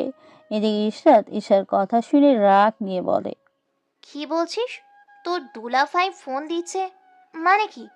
আর তোর আবার দুলাভাই আসলো কোথা থেকে? আপু, আমি তো বলিনি, উনিই তো বললো যে আমার দুলাভাই। দেখি ফোন দে তো। এই নাও। ইশরাত ফোনটা হাতে নিয়ে কলের নামটা দেখে কানে নিয়ে বলে, ওই রাসেলে বাচ্চা, তুই ঈশাকে কি বলছিস? ম্যাডাম বিশ্বাস করেন, আমি ওকে এই কথাটা বলিনি। এটুকু একটা মেয়ে এভাবে কি করে কথা বলতে পারে? হুম, সেটা আমি জানি। ঈশা একটু পাকনা বেশি তো, তাই এমন। তা কেন ফোন দিয়েছিস? আসলে এই ঘুম ধরতেছে না তো, তাই আপনাকে ফোন দিলাম। আরে তোর ঘুম ধরে না তো আমাকে ফোন দিবি কেন? আর যদি সমস্যা হয় তো ডাক্তার দেখা। কোনো লাভ নাই, ডাক্তার দেখাইছিলাম, সে বলছে বিয়ে করতে, তাহলে ঘুম আসবে। তাহলে বিয়ে করে ফেল তোর বাবা মাকে বলে। বিয়ে তো করতেই চাই, কিন্তু কন্যা যে রাজি হয় না। তুই রাজি করাতে পারিস না, তাই রাজি হয় না। এবার ফোন রাখ, আইছে পিচ্চি মেয়ের দুলাভাই হতে। হুম। ঈশার কথাটা বলি একটা হাসি দিয়ে ফোনটা কেটে দেয়। এদিকে রাসেল ফোনটা বুকে নিয়ে আকাশপানে তাকিয়ে কিছু সময় পরে রুমে চলে আসে। পরের দিন সন্ধ্যায় রাসেল একটা নেভি ব্লু কালারের পাঞ্জাবি পরে বন্ধুদের নিয়ে ইশরাতের বাড়িতে আসে। গেট দিয়ে ঢুকতেই পিছন থেকে, হাই মিস্টার রাসেল, আপনাকে তো আজকে অনেক সুন্দর লাগছে। মিস হিয়া, আপনাকে অনেক অনেক ধন্যবাদ। শুধুই কি ধন্যবাদ? চলেন না ওই দিকটায় বসে একটু কথা বলি। অফিসে তো আপনার সাথে তেমন কথাই বলা হয় না। সরি মিস হিয়া, ম্যাডাম বলেছে আগে তার সাথে দেখা করতে, না হলে আমার চাকরি নট করে দেবে। এখন আপনি বলেন, আপনার সাথে কথা বলতে গিয়ে আমি আমার এত কষ্টে পাওয়া চাকরিটা হারিয়ে ফেলবো? ধুর, ভালো লাগে না। আমি যখনই আপনার সাথে কথা বলতে চাই, আপনি তখনই একটা না একটা বাহানা করেন। মিস হিয়া, আমি মানুষটাই এরকম, যেটা আপনি বুঝবেন না। রাসেল কথাটা বলে ওর বন্ধুদের নিয়ে হিয়ার সামনে থেকে চলে আসে। আর কিছু দূর গিয়ে রাসেলের বন্ধু নাইম বলে, দেখেছিস তোরা রাসেলের কি ভাগ্য, আমরা একটা জোটাতে পারিনি আর ওর সাথে দুইটা। ভাই সবই কপাল। তোমার মতো 3 ইঞ্চি কপালের মানুষের জন্য এটা না, এটা হলো 4 ইঞ্চি কপালওয়ালা মানুষের জন্য। তার মানে তুই বোঝাতে চাচ্ছিস আমার এই 3 ইঞ্চি কবলাটা কখনোই হবে না? না দোস্ত, এটা কখনোই সম্ভব না। আর হলে তো হতোই, তাই না? এই তোরা থাম তো, খালি কথাই বলিস। এত কথা কিভাবে বলতে পারিস আমি বুঝি না। তারপর ওরা বাড়ির ভিতরে প্রবেশ করে। বাড়িটাকে সাজিয়ে লাল নীল হলুদ বানিয়ে ফেলেছে। পুরো বাড়িটাকে দেখতে খুবই সুন্দর লাগছে। রাসেলকে ভিতরে দেখে আজমল সাহেব বলে, আরে রাচেল যে, তুমি কখন আসলে? আমি তোমার কথা ইসরাতকে কত জিজ্ঞেস করি। স্যার আমি তো এইমাত্র আসলাম, আপনি ভালো আছেন তো নাকি? হ্যাঁ বাবা, আসি। আলহামদুলিল্লাহ, খুবই ভালো। তা তোমার পরিবারের সবাই কেমন আছে? তারাও অনেক ভালো আছে। আচ্ছা স্যার, ইসরাতকে তো দেখছি না। ইসরাত রেডি হচ্ছে, এখনো বের হয়নি। মেয়েদের সাজতে একটু সময় লাগে, সেটা তো আর নতুন না, তাই না বাবা? সে আর বলতে, আমি বুঝি না, মেয়েরা এত সুন্দর হয়েও কেন এত সাজতে হবে? রাসেলের কথা শুনে আজমল সাহেব কিছু বলতে যাবে তার আগে পেছন থেকে ঈশা বলে ওঠে, এই ছেলে, তোমার সাহস তো কম না? মেয়েদের নামে কিসব বলতেছো? ঈশার কথা শুনে সবাই নিচের দিকে তাকিয়ে তো অবাক, কেননা কেউ বিশ্বাস করতেই পারছে না এত ছোট্ট মেয়ে এত সুন্দর করে কথা বলতে পারে। এই পিচ্ছি, তুমি কেমন আছো? আর আমি তো তোমাকেই খুঁজছিলাম। রাচেল, তুমি ওকে চেনো নাকি? ও আমার ছোট মেয়ে মানুষই। ছোট হলে কি হবে, কথা বলে পাকা পাকা। হ্যাঁ স্যার, আমি ঈশাকে চিনি। আচ্ছা তুমি তাহলে থাকো, আমি একটু ওই দিকটায় ঘুরে আসি, কেমন? আচ্ছা ঠিক আছে। ওই পিচ্ছি, তুমি কোথায় ছিলে? হ্যাঁ, ওহো, তুমি তো দেখছি ফোনে কথা বলা সেই ফাজিল ছেলেটা, যার জন্য আমি আপুর কাছে বকা খেয়েছি। তুমি আমাকে দুলাভাই বলেছো, তাহলে বকা তো খাবেই, তাই না? দুলাভাই হলেও তো ক্ষতি নেই, তুমি অনেক কিউট আছো, গুল্লু মুল্লু কিউট বয়। রাসেল ঈশাকে কোলে নিয়ে ঈশা রাসেলের গাল টেনে উপরে কথাটা বলে, যেটা দেখে সবাই হাসতে হাসতে যেন শেষ। কিছু সময় পরে রাসেলের চোখ আটকে যায় সিঁড়ি থেকে, কেননা ইশরাত সিঁড়ি দিয়ে নামছিল।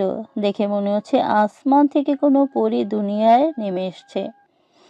ইশরাত একটা লেহেঙ্গা পরেছে নীল কালারের, যেটা রাসেলের খুব পছন্দের। চুলগুলো সুন্দর করে বাঁধা, খোপায় ফুল, কানে সুন্দর দুল, হাতে ছুরি, পায়ে পায়েল, গলায় নেকলেস, দেখতে খুব সুন্দর লাগছে। ইশরাত রাসেলের সামনে এসে হাতে তুড়ি বাজিয়ে বলে, ওই, তুই এভাবে আমার দিকে তাকিয়ে কি দেখছিস? হ্যাঁ, না মানে কই কিছু না তো। ম্যাডাম এই নিন, এটা আপনার জন্য। খুব বেশি কিছু আনতে পারিনি। রাসেল ফুলের তোড়া ইশরাতের জন্য পছন্দ করে আনা শাড়িটা ইশরাতের হাতে দিয়ে বলে। ইশরাত রাসেলের হাত থেকে সেইগুলো নিয়ে দূরে ছুঁড়ে দিয়ে বলে, তোকে অনেক ধন্যবাদ, তবে এই ইসরাত চৌধুরী এত সস্তা জিনিস ব্যবহার করে না। ইশরাতের কথা নিয়ে রাসেল যেন বোকা বনে যায়। আর ওর বন্ধুদের কথা কি বলবো, সবাই তো পাথরের মূর্তির মতো হয়ে গেছে। ম্যাডাম আমি যেটা পেরেছি সেটাই এনেছি। তবে আমি শাড়িটা খুব পছন্দ করে এনেছিলাম, ভেবেছিলাম আপনাকে দিলে আপনি অনেক খুশি হবেন। আরে ইয়ার, তুই চুপ কর তো। তুই জানিস না আমি এত কম দামি জিনিস কখনোই পরি না। তুই আমার সাথে থেকেও জানিস না। সেটা তো জানি, তবে আপনার জন্য আরেকটা জিনিস এনেছি। তুই যে কি ঘোড়ার ডিম এনেছিস সেটা আমার ভালো করেই জানা আছে। যা, তোর বন্ধুদের নিয়ে পেট ভরে খেয়ে নে। ইশরাত কথাটা বলে যেই না পেছনে ঘুরে যেতে নিবে অমনি রাসেল ইশরাতের সামনে হাঁটু গেড়ে বসে পকেট থেকে ডায়মন্ডের গোলাপ ফুলের আকৃতির দেওয়া রিংটা বের করে বলে, ইসরাত, অনেকদিন হলো ভাবছি তোমাকে একটা কথা বলবো, ভাবছি কিন্তু সেই কথাটা বলা হয়ে ওঠেনি। আমি যেদিন প্রথম দেখি সেদিনই ভালোবেসে ফেলি, কিন্তু আমার মনে জমে রাখা কথাটা তোমাকে বলতে পারিনি। যদি রাগ করো, আমি সত্যিই তোমাকে অনেক অনেক লাভ করি। তোমার এই মনে কি একটু জায়গা দেবে আমাকে? আমি সেখানে ঘর বানিয়ে তোমাকে নিয়ে থাকতাম। I love you Israt, will you marry me? রাসেলের কথা শুনে সবাই অবাক হয়ে ওদের দিকেই তাকিয়েছে, এবং এমন একটা মুহূর্ত দেখে সবাই খুশিও বটে।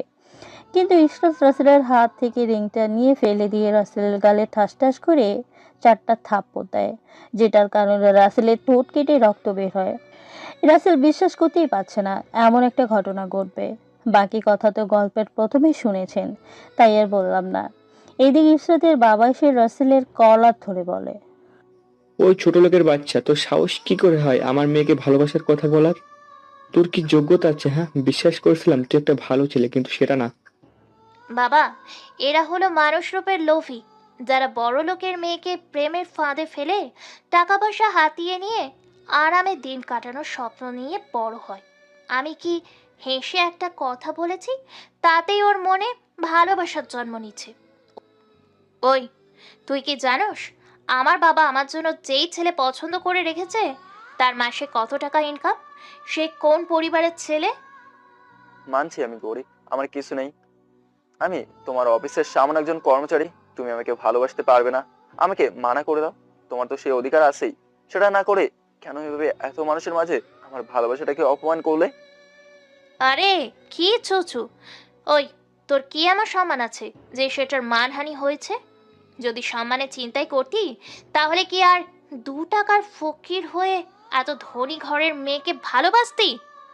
আচ্ছা, তোমার বাবার পছন্দ করা সেই ছেলে এখানে থাকলে একটু ডাকো, আমি দেখবো। দাঁড়া, দেখাচ্ছি তোকে। আর হ্যাঁ, তুই যদি আমাকে সত্যি ভালোবেসে থাকিস তাহলে আমার সামনে কোনো দিন আসবি না। যদি আসোস তাহলে আমার মরা মুখ দেখবি। ইশরাতের এই কথাটা শুনে রাসেলের কলিজায় আগুন ধরে যায়, বুকটা ফেটে চিরচির হয়ে যায়, মনের ঘরে সাজিয়ে রাখা সব স্বপ্ন ভেঙে চুরমার হয়ে যায়।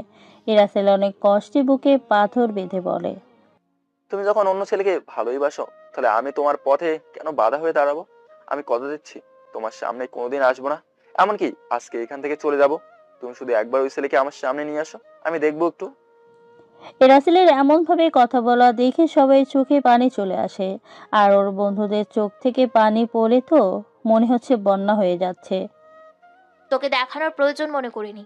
আমার চোখের সামনে থেকে দূর হয়ে যেত। ইসরাত, একটা কথা বলি, এই পৃথিবীতে টাকা পয়সা থাকলেই মানুষ সুখী হয় না।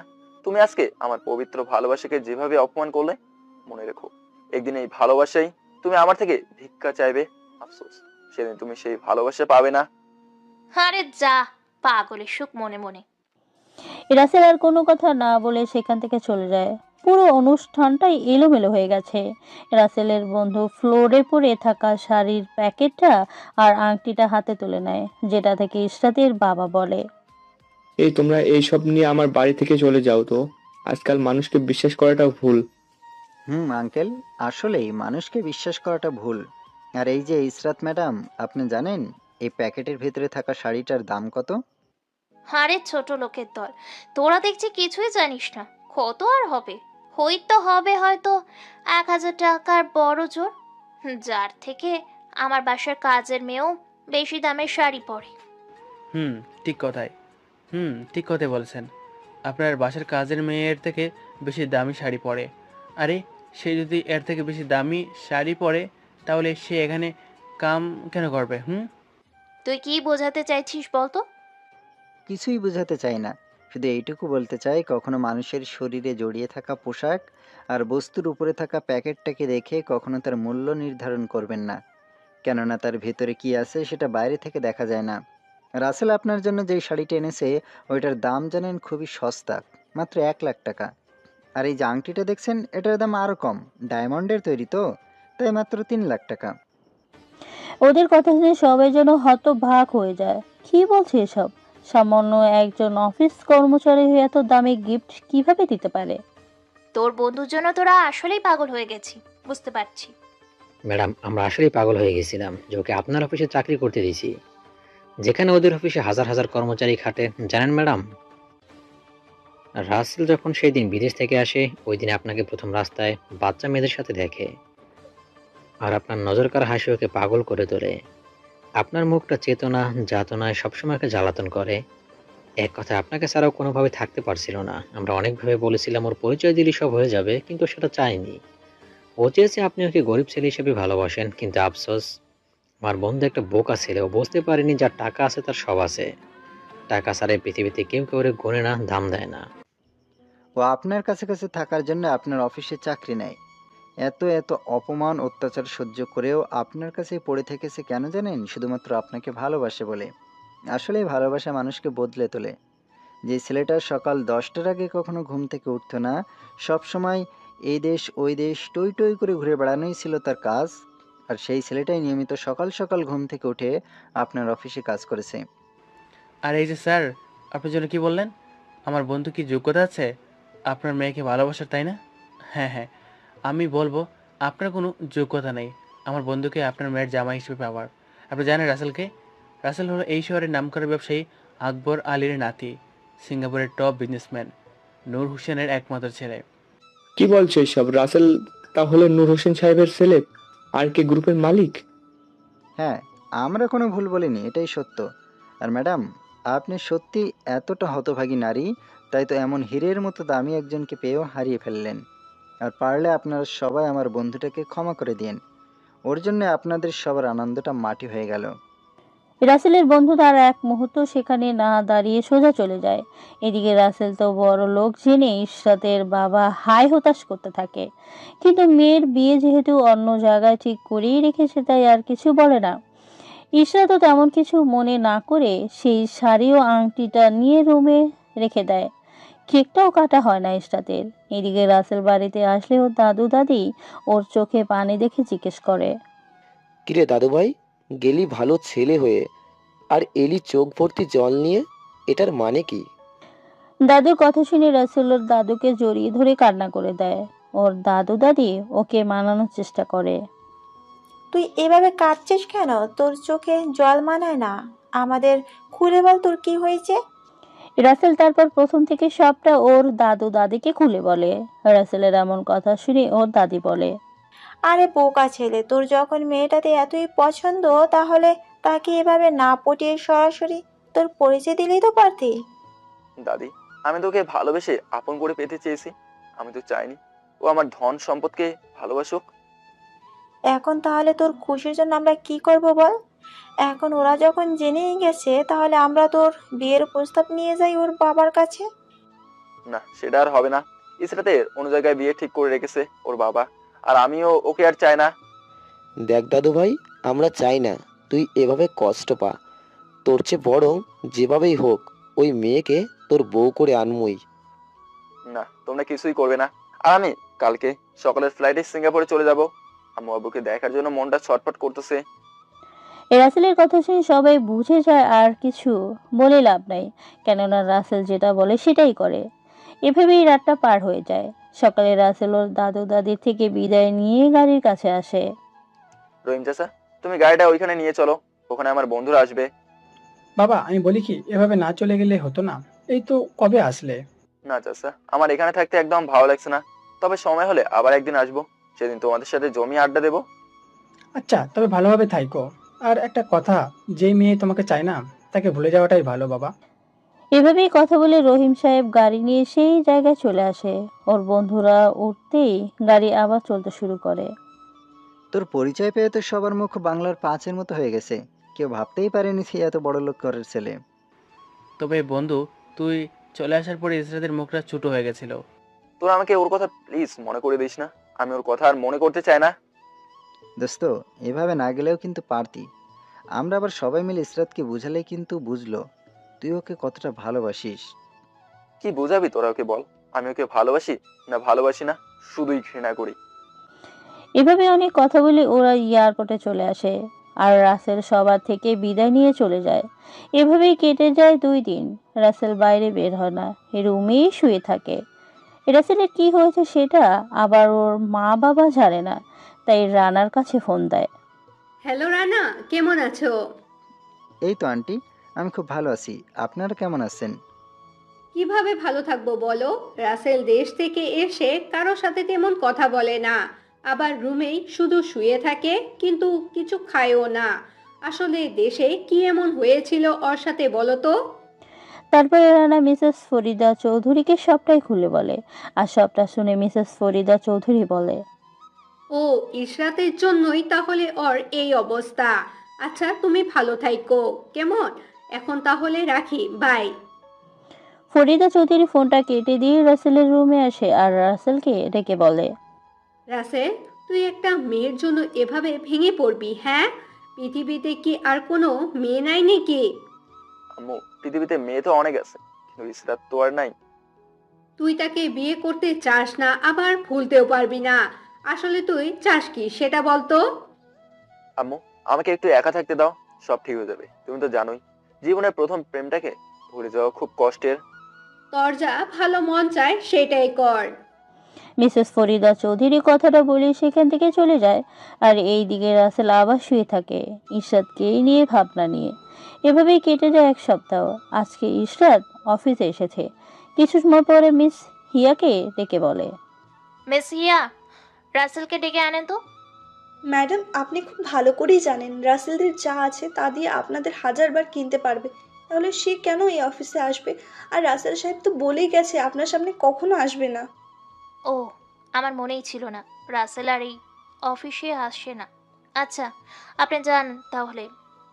ম্যাডাম, আপনি থাকতে মূল্য বুঝলেন না। আসলেই রাসেল ছেলেটা অনেক ভালো ছিল। আমি তো কত কথা বলার চেষ্টা করেছি, কিন্তু কখনো বলেনি। হয়তো আপনাকে ভালোবাসতো সেই জন্য। আপনি এখন যান তো, আমাকে একটু একা থাকতে দিন, আমার ভালো লাগছে না। হিয়ার কোনো কথা না বলে সেখান থেকে চলে যায়। এইভাবেই কেটে যায় আরো এক সপ্তাহ। এখন ইশরাতের ভাবনা জুড়ে শুধু রাসেলের বসবাস। রাসেলের স্মৃতিগুলো মনে করতে ইশরাত কান্না করে ফেলে। একদিন বিকেলে ইশরাত ছাদে বসে আকাশের দিকে চেয়ে চোখের জল ফেলছে। এমন সময় ঈশা এসে, আপু, তুমি কাঁদছো কেন? তুমি জানো না তুমি কাঁদলে আমারও কান্না পায়? আমার তো মা নেই, তুমি তো আমাকে মায়ের আদর দাও। ঈশার কথা শুনে ইশরাত ঈশাকে জড়িয়ে ধরে কান্না করে দেয়। আসলে ঈশার জন্মের সময় ওর মামা মারা যায়। ঠিক তখন থেকে ইশরাত ঈশাকে লালন পালন করে। ওদের দুই বোনের কষ্ট হবে বলে আজ মহল সাহেব তৃতীয় বিয়ে করেন নাই। ওই পিচ্ছি, আমি কই কান্না করছি? হ্যাঁ, এই দেখো, আমি কাঁদছি না। না, কাঁদছো না। এই যে দেখো, তোমার চোখে পানি। তুমি কি ওই ফাজিল ভাইয়াকে খুব মিস করতেছো? রে। তাহলে আর দেরি না করে যাও, ভাইয়া কোথায় থাকে সেখানে গিয়ে ভাইয়ার রাগ ভাঙাও। তুই এখন যা, আমি দেখি কিভাবে তোর দুলা ভাইকে ফিরিয়ে আনা যায়। ঈশার কোনো কথা না বলে সেখান থেকে চলে যায়। পরের দিন ইশরাত অনেক কষ্টের পরে রানাকে খুঁজে পায়, কেননা রাসেলের বায়োডাটাতে বাড়ির ঠিকানা ছিল না। ইশরাত দেখে রানা তো তেলে বেগুনে চলে ওঠে। আপনি কেন এসেছেন এখানে? হ্যাঁ, যান, চলে যান এখান থেকে। ভাইয়া, আমি মানছি, আমি যেটা আপনার বন্ধুর সাথে করেছি সেটা ভুল করেছি। প্লিজ বলেন না রাসেল কোথায় আছে। রাসেল কোথায় কেন বলবো আপনাকে? নাকি রাসেলকে মারার জন্য খুঁজতেছেন? বলেন তো। ভাই, একটু বোঝার চেষ্টা করেন প্লিজ। আমি প্রথমে রাসেলের সাথে বন্ধুর মতো চলেছি, কখনো ওর জন্য ভালোবাসা নামক ফিলিংসটা আমার মনে আসেইনি। ও যে আমাকে ভালোবাসে সেটাও উপলব্ধি করতে পারিনি। আর যখন বুঝতে পারছি ও আমার কাছে কতটা দামি ছিল, তখন ও আমার কাছে নেই।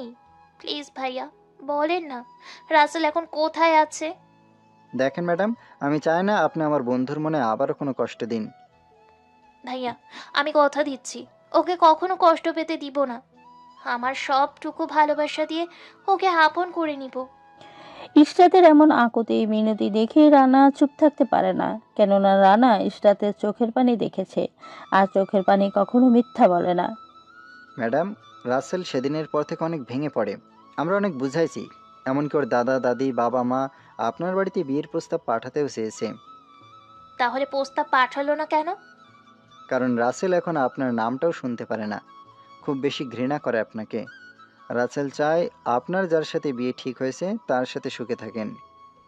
ও যে আমাকে ঘৃণা করবে সেটা আমি খুব ভালো করেই জানি। সমস্যা নেই, আমি আমার ভালোবাসা দিয়ে ওর মনে সব অভিমান দূর করে দিব। আপনি শুধু বলেন রাসেল এখন কোথায়, আমি এক্ষুনি ওর কাছে চলে যাব। সেটা আর সম্ভব না, কেননা রাসেল এখন বাংলাদেশে নেই। ও এক সপ্তাহ আগে সিঙ্গাপুরে চলে গেছে ওর বাবা মায়ের কাছে। সেদিনও আন্টি আমাকে ফোন করে বলল রাসেল নাকি ঠিকমতো খায় না, আবার রুম থেকে বাইরেও বের হয় না। আপনিই দেখেন একটা ছেলে কতটা ভালোবাসলে এমনভাবে ভেঙে পড়ে।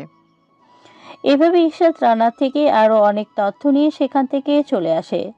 বাসায় এসে রাসেলের দেওয়া সেই শাড়িটা পরে রাসেলের দাদু বাড়িতে চলে আসে। ইশরাত গাড়ি থেকে নেমেই তো অবাক, কেননা এত বড় বাড়ি আর কত সুন্দর করে সাজানো। ইশরাত ধীরে ধীরে বাড়ির ভিতরে ঢোকে। ইশরাতকে এভাবে বাড়ির ভেতরে আসতে দেখে রাসেলের দাদি বলে, এই মেয়ে, তুমি কে? তোমাকে তো এর আগে কখনো আমাদের বাড়িতে দেখিনি। এবার ইশরাত বুঝতে পেরে রাসেলের দাদির পায়ে হাত দিয়ে সালাম করে বলে, দাদিমা, আমি তোমার নাত বউ ইসরাত। তুমি আমাকে চিনতে পারছো না? ইশরাত নামটা শুনেই তো রাসেলের দাদির রাগের পরিমাণটা বেড়ে যায়। রাগ সামলাতে না পেরে বলে, তুমি এখানে কেন এসেছো হ্যাঁ? শুধু তোমার এক ফোঁটা ভালোবাসা পাওয়ার জন্য রাসেল এত কষ্ট করেছে, কিন্তু তুমি সেই ভালোবাসাটুকুও দাওনি। দাদি, আমি আমার ভুল বুঝতে পেরেছি, আমাকে ক্ষমা করে দাও প্লিজ। দেখবে, আমার ভালোবাসা দিয়ে রাসেলকে ঠিক আপন করে নিব। রাসেলের দাদি ইশরাতের চোখের পানিতে নরম হয়ে যায়। তারপরে এভাবে আরো অনেক কথা হয়। ইশরাত সবার সাথে কথা বলে সবাইকে নিজের দলে নিয়ে নেয়। প্রথমে ইশরাতের প্রতি সবাই যতই রাগ দেখাক না কেন, পরে ইশরাতের কান্না দেখে কেউ গোসা করে থাকতে পারেনি। এভাবে চলে যায় 1 সপ্তাহ। এদিকে সবাই মিলে রাসেল আর ইশরাতের বিয়ের দিন ঠিক করে রাখে। আর মিথ্যা বলে রাসেলকে দেশে আনবে, এটা সবার প্ল্যান। কেননা রাসেল ইশরাতের কথা শুনলে কখনই দেশে আসবে না। একদিন রাতে খাবারের সময় রাসেল, কালকে আমরা সবাই বাংলাদেশে যাব। এখনই সবকিছু গুছিয়ে নে। তোমরা গেলে যাও, আমি বাংলাদেশে যাব না। দেখ বাবা, তোর দাদুর শরীর খুব খারাপ, আমাদের সেখানে যেতে হবে, না হলে তোর দাদু অনেক মন খারাপ করবে। আমি না আমার গিন্নির বরকে খুব ভালোই রেখে আছি, এখন কিছু হবার প্রশ্নই ওঠে না। এত কথা আমি শুনতে চাই না, তুই আমাদের সাথে যাবি, ব্যাস, শেষ কথা। আমি যাব না, আমার সেখানে গেলে একদম ভালো লাগবে না, শুধু ইসরাতের কথা বারবার মনে করাবে। তুমি কি চাও আমি ডিপ্রেশনে ভুগি?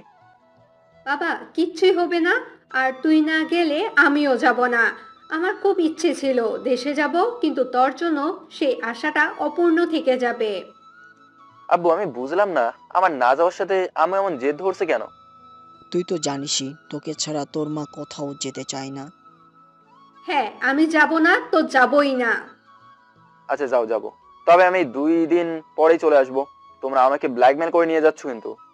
তুই যদি এটা ভাবিস তো আমরা কি করব? এভাবে রাসেলের পরিবারের সবার সাথে কথা বলে আসতে রাজি হয়। পরের দিন সবাই মিলে চলে আসে এয়ারপোর্টে থেকে গাড়ি সোজা ইরশাদের নতুন বাড়িতে ঢোকে। কেননা রাসেলের সাথে আছি ইরশাদের বিয়ে হবে, আর রাসেল যদি সেটা জানতে পারে বা বুঝতে পারে তাহলে কখনোই বিয়ে করবে না। রাসেল যেই রাগে সেটা সবাই জানে। গাড়ি এসে থামলেই রাসেলের বন্ধুদের দেখে রাসেল অনেকটাই অবাক হয়, কেননা এটা তোর পরিচিত কোনো বাড়ি না।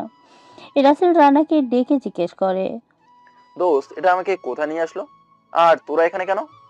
আরে মামা, তোমার বিয়েতে আমরা থাকবো না আর সেটা কি হয় নাকি বলো? আমার বিয়ে মানে কি? হ্যাঁ, তোরা কি পাগল হয়ে গেছিস নাকি? এবার রাসেলের কথার জবাবে পিছন থেকে ওর মা বলে ওঠে, রাসেল, ওরা পাগল হয়নি, আজকে তোর সাথে আমরা যেই মেয়ের পছন্দ করেছি তার বিয়ে।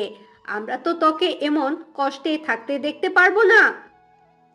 আম্মু, তোমরা আমার সাথে এত বড় নাটক কিভাবে করতে পারলে বলো? তুমি তো জানতে আমার কত আশা ছিল অনেক বড় করে বিয়ে করব।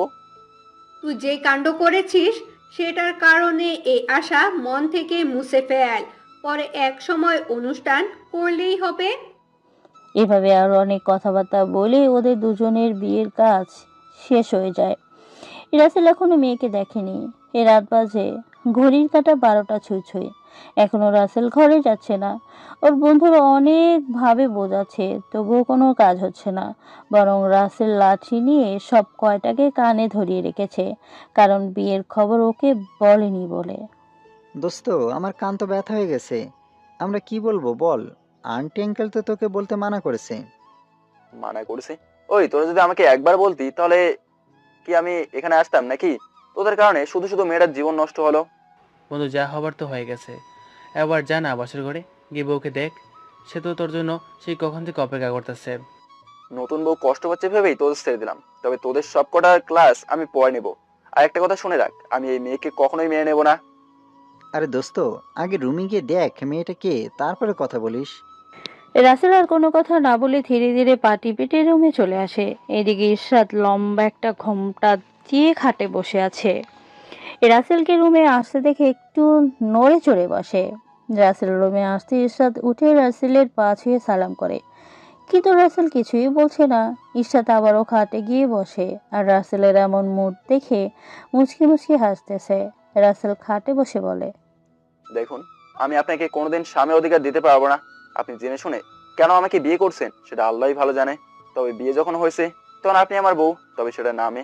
আপনি এখানে ঘুমান, আমি সোফায় ঘুমাইতেছি।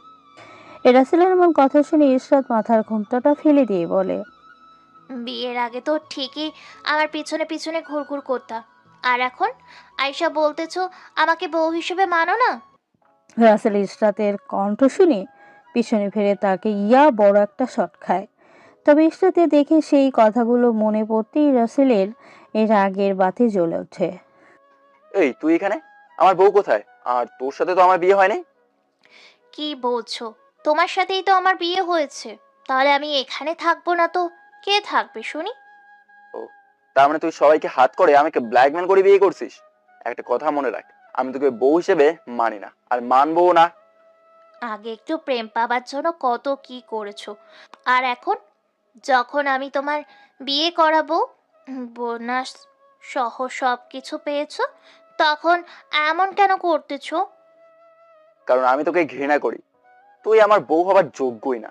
তোর বাপের কি আছে যে আমার সাথে তোকে বিয়ে দিছে? তুমি কি বলছো এসব? তুমি কি পাগল হয়ে গেছো নাকি? হ্যাঁ?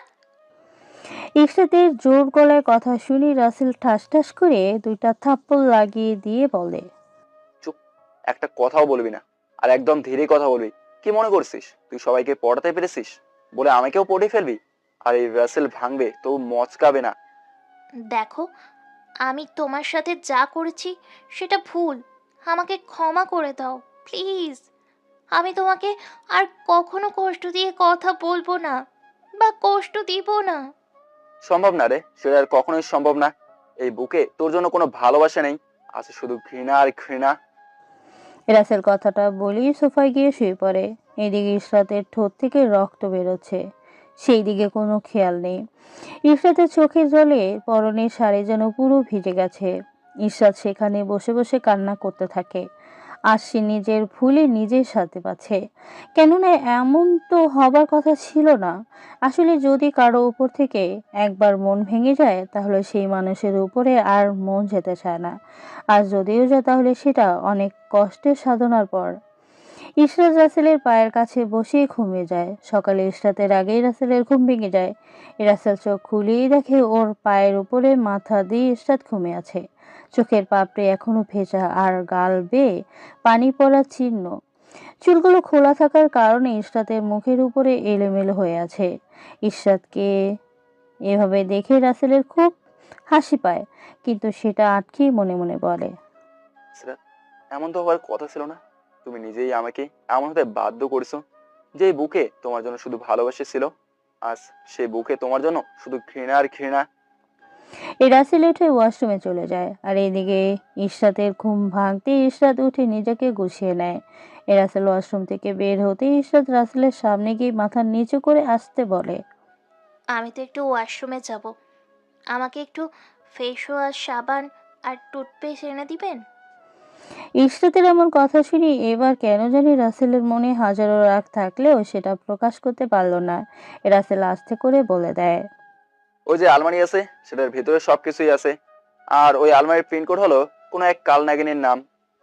রাসেল কথাটা বলেই বাইরে বের হয়ে যায়। আর এইদিকে চোখের কোণে জমে থাকা পানি মুছে নিজের নাম দিয়ে আলমারি খুলেই তো অবাক, কেননা আলমারিটা যেন পুরোই একটা কসমেটিকের দোকান। এত কিছু আমার জন্য এনে রেখেছে, আর আমি কিনা সেই জিনিসগুলা ওর ভালোবাসা হিসেবে পাচ্ছি না। সেই দিন যদি অমর না করতাম, তাহলে আজকেও নিজেই আমাকে এইসব কিছু বের করে দিত। অহংকারী মেয়ে, তুই নিজেই নিজের পায়ে কুড়ুল মেরেছিস। এখন কান্না করতে তো হবেই, তাই না? তবে চিন্তা করিস না, তোর কপালে শোক একদিন আসবেই আসবে। কেননা ছেলেরা বেশি সময় রাগ করে থাকতেই পারে না। এদিকে রাসেলকে সোফায় বসে থাকতে দেখে বাড়ির সবাই জিজ্ঞেস করে, কিন্তু রাসেল কারো কথার কোনো জবাব দেয় না, বরং বন্ধুদের দিকে চোখ বড় বড় করে তাকায়। আব্বাজান দেখ, তোর কপালে যেটা ছিল সেটাই হয়েছে। এখন মেয়েটাকে মেনে নিয়ে সুখের সংসার কর। দাদুভাই, মেয়েটা আসলে অনেক কষ্ট পেয়েছে এই কয়েকদিনে। আমি তো একটা মেয়ে, তাই ওর কষ্টটা বুঝি। তোমরা ওর কষ্ট বোঝো তো এখানে দাঁড়িয়ে না থেকে যাও না ওকে নিয়ে নাচো গা। একদম ওর কথা আমার সামনে বলবো না, আমি ওকে কখনোই মানবো না। তুই কিভাবে আমার বৌমাকে না মেনে থাকতে পারিস সেটা আমিও দেখব। আমার রক্ত তোর শরীরে বইয়ে যদি এমন করতে পারি, তাহলে আমি তোর মা হয়ে কতটা করতে পারি দেখিস। আমি বুঝি না ওই অহংকারী মেয়ে তোমাদের কি এমন জাদু করলো যে সবাই গোলের শক্ত বরফ থেকে পানি হয়ে গেলা। আমি তোর পিছনে কম ঘুরিনি, দিনের পর দিন অত্যাচার অপমান সহ্য করছি, কি পেয়েছি শেষে বলতে পারো? রাসেলের কথা শুনে ওর মা কিছু বলতে যাবে তার আগে সিঁড়ি দিয়ে নামতে নামতে ইশরাত বলে, আমি তো মানছি আমি যেটা তোমার সাথে করেছি সেটা সম্পূর্ণ ভুল। তার জন্য তুমি আমাকে যে শাস্তি দিবে সেটা আমি মাথা পেতে নিব। ওই তুই চুপ থাক, একটা কথাও বলবি না। দেখছিস আমি মায়ের সাথে কথা বলছি। রাসেলের এমন জোর গলায় কথা শুনে ইশরাত তো ভয় চুপসে যায়। এদিকে মিসেস ফরিদা চৌধুরী ঠাস করে রাসেলের গালে একটা থাপ্পড় দিয়ে বলে, কি ভেবেছিস তুই যে এই মেয়েটা বাবার বাড়িতে সবকিছু ছেড়ে তোর কাছে চলে আইছে, আর সাথে তুই এমন ব্যবহার করতেছিস? তুই জানিস একটা মেয়ে বিয়ের পরে কত কষ্ট করে শ্বশুর বাড়িতে থাকে? তুই এসব কিভাবে বুঝবি? তুই তো আর কোনো মেয়ে না। আম্মু তুমি মারো কাটো আমাকে, যা খুশি তাই করো, আমি ওকে মেনে নেবো না তো নেবই না। রাসেল কথাটা বলেই বাইরে চলে যায়। আর এদিকে ইশরাত চোখের জল মুছে সেখানেই দাঁড়িয়ে আছে। রাসেলের যাওয়ার দিকে তাকিয়ে আছে সবাই। ঈশা, তুই কান্দিস না। আসলে রাসেল এমন ছিল না, সেদিনের পর থেকে ও এমন হয়ে গেছে। ওর রাগ তো একটু বেশি, তাই এমন করছে। যখন রাগ কমে যাবে তখন সব ঠিক হয়ে যাবে। আম্মু, তোমরা আমার পাশে থাকলে আমি সব কিছু সহ্য করতে রাজি আছি। আর আমার তো মা নেই, তুমি তো আমার মা। ইশরাতের কান্না দেখেও শাশুড়ি বুকে জড়িয়ে ধরে। সবাই ইশরাতকে সান্ত্বনা দিতে থাকে। ইশরাত নিজের হাতে আজকে সবার জন্য রান্না করে, কেননা ইশরাতের বাড়ি থেকে আজকে ওর বাবা মা আর বোন আসবে। অনুষ্ঠান তো হয়নি, তাই মানুষজন আসবে না। দুপুরের সময় রাসেল বাড়িতে ঢুকে দেখে সোফায় একা একা ঈশা খেলা করছে। ঈশা রাসেলকে দেখা মাত্রই দৌড়ে এসে কোলে উঠে আর গালে একটা চুমু দিয়ে বলে, ভাইয়া তুমি কোথায় গেছিলে? আমি এসেই তোমাকে কত খুঁজেছি। আমার তো ভাই নেই, তাহলে তোমার থেকে ভাইয়ের ভালোবাসা নিব? ঈশার এমন কথা শুনে রাসেল কানবে না কি করবে ঠিক বুঝতে উঠতে পারছে না, কেননা এতটুকু মেয়ে এমন পাকনা কথা কিভাবে বলতে পারে, তাই না? এই পিচ্ছি তুমি আসবে আমি সেটা বলো না কেন? তাহলে আমি বাইরে থেকে সেই কখনই চলে আসতাম। বারে, আমি তোমার কাছে কি করে খবর দিব বলো? আমার তো আর মোবাইল নেই। একটা আব্বুর মোবাইল আছে, সেটা দিয়ে তো আমার গেম খেলতেই দিন যায়। হইছে পাক না করি। আচ্ছা ঈশা, তুমি কার সাথে এখানে এসেছো শুনি? আমি এখানে আব্বুর সাথে এসেছি। আব্বু বাইরে গেল, আর আমি ছোট মানুষ কি করব, তাই এখানে বসে খেলা করছিলাম। কেন তোমার আপু তোমাকে নিয়ে যায়নি রুমে? আরে বোকা ছেলে, আপু কি আর বসে আছে নাকি? আপু হলো কাজের মানুষ, সে তো বসেই থাকবে না, সব সময় কি যে করবে। ওই যে দেখো, আপু রান্না করতেছে।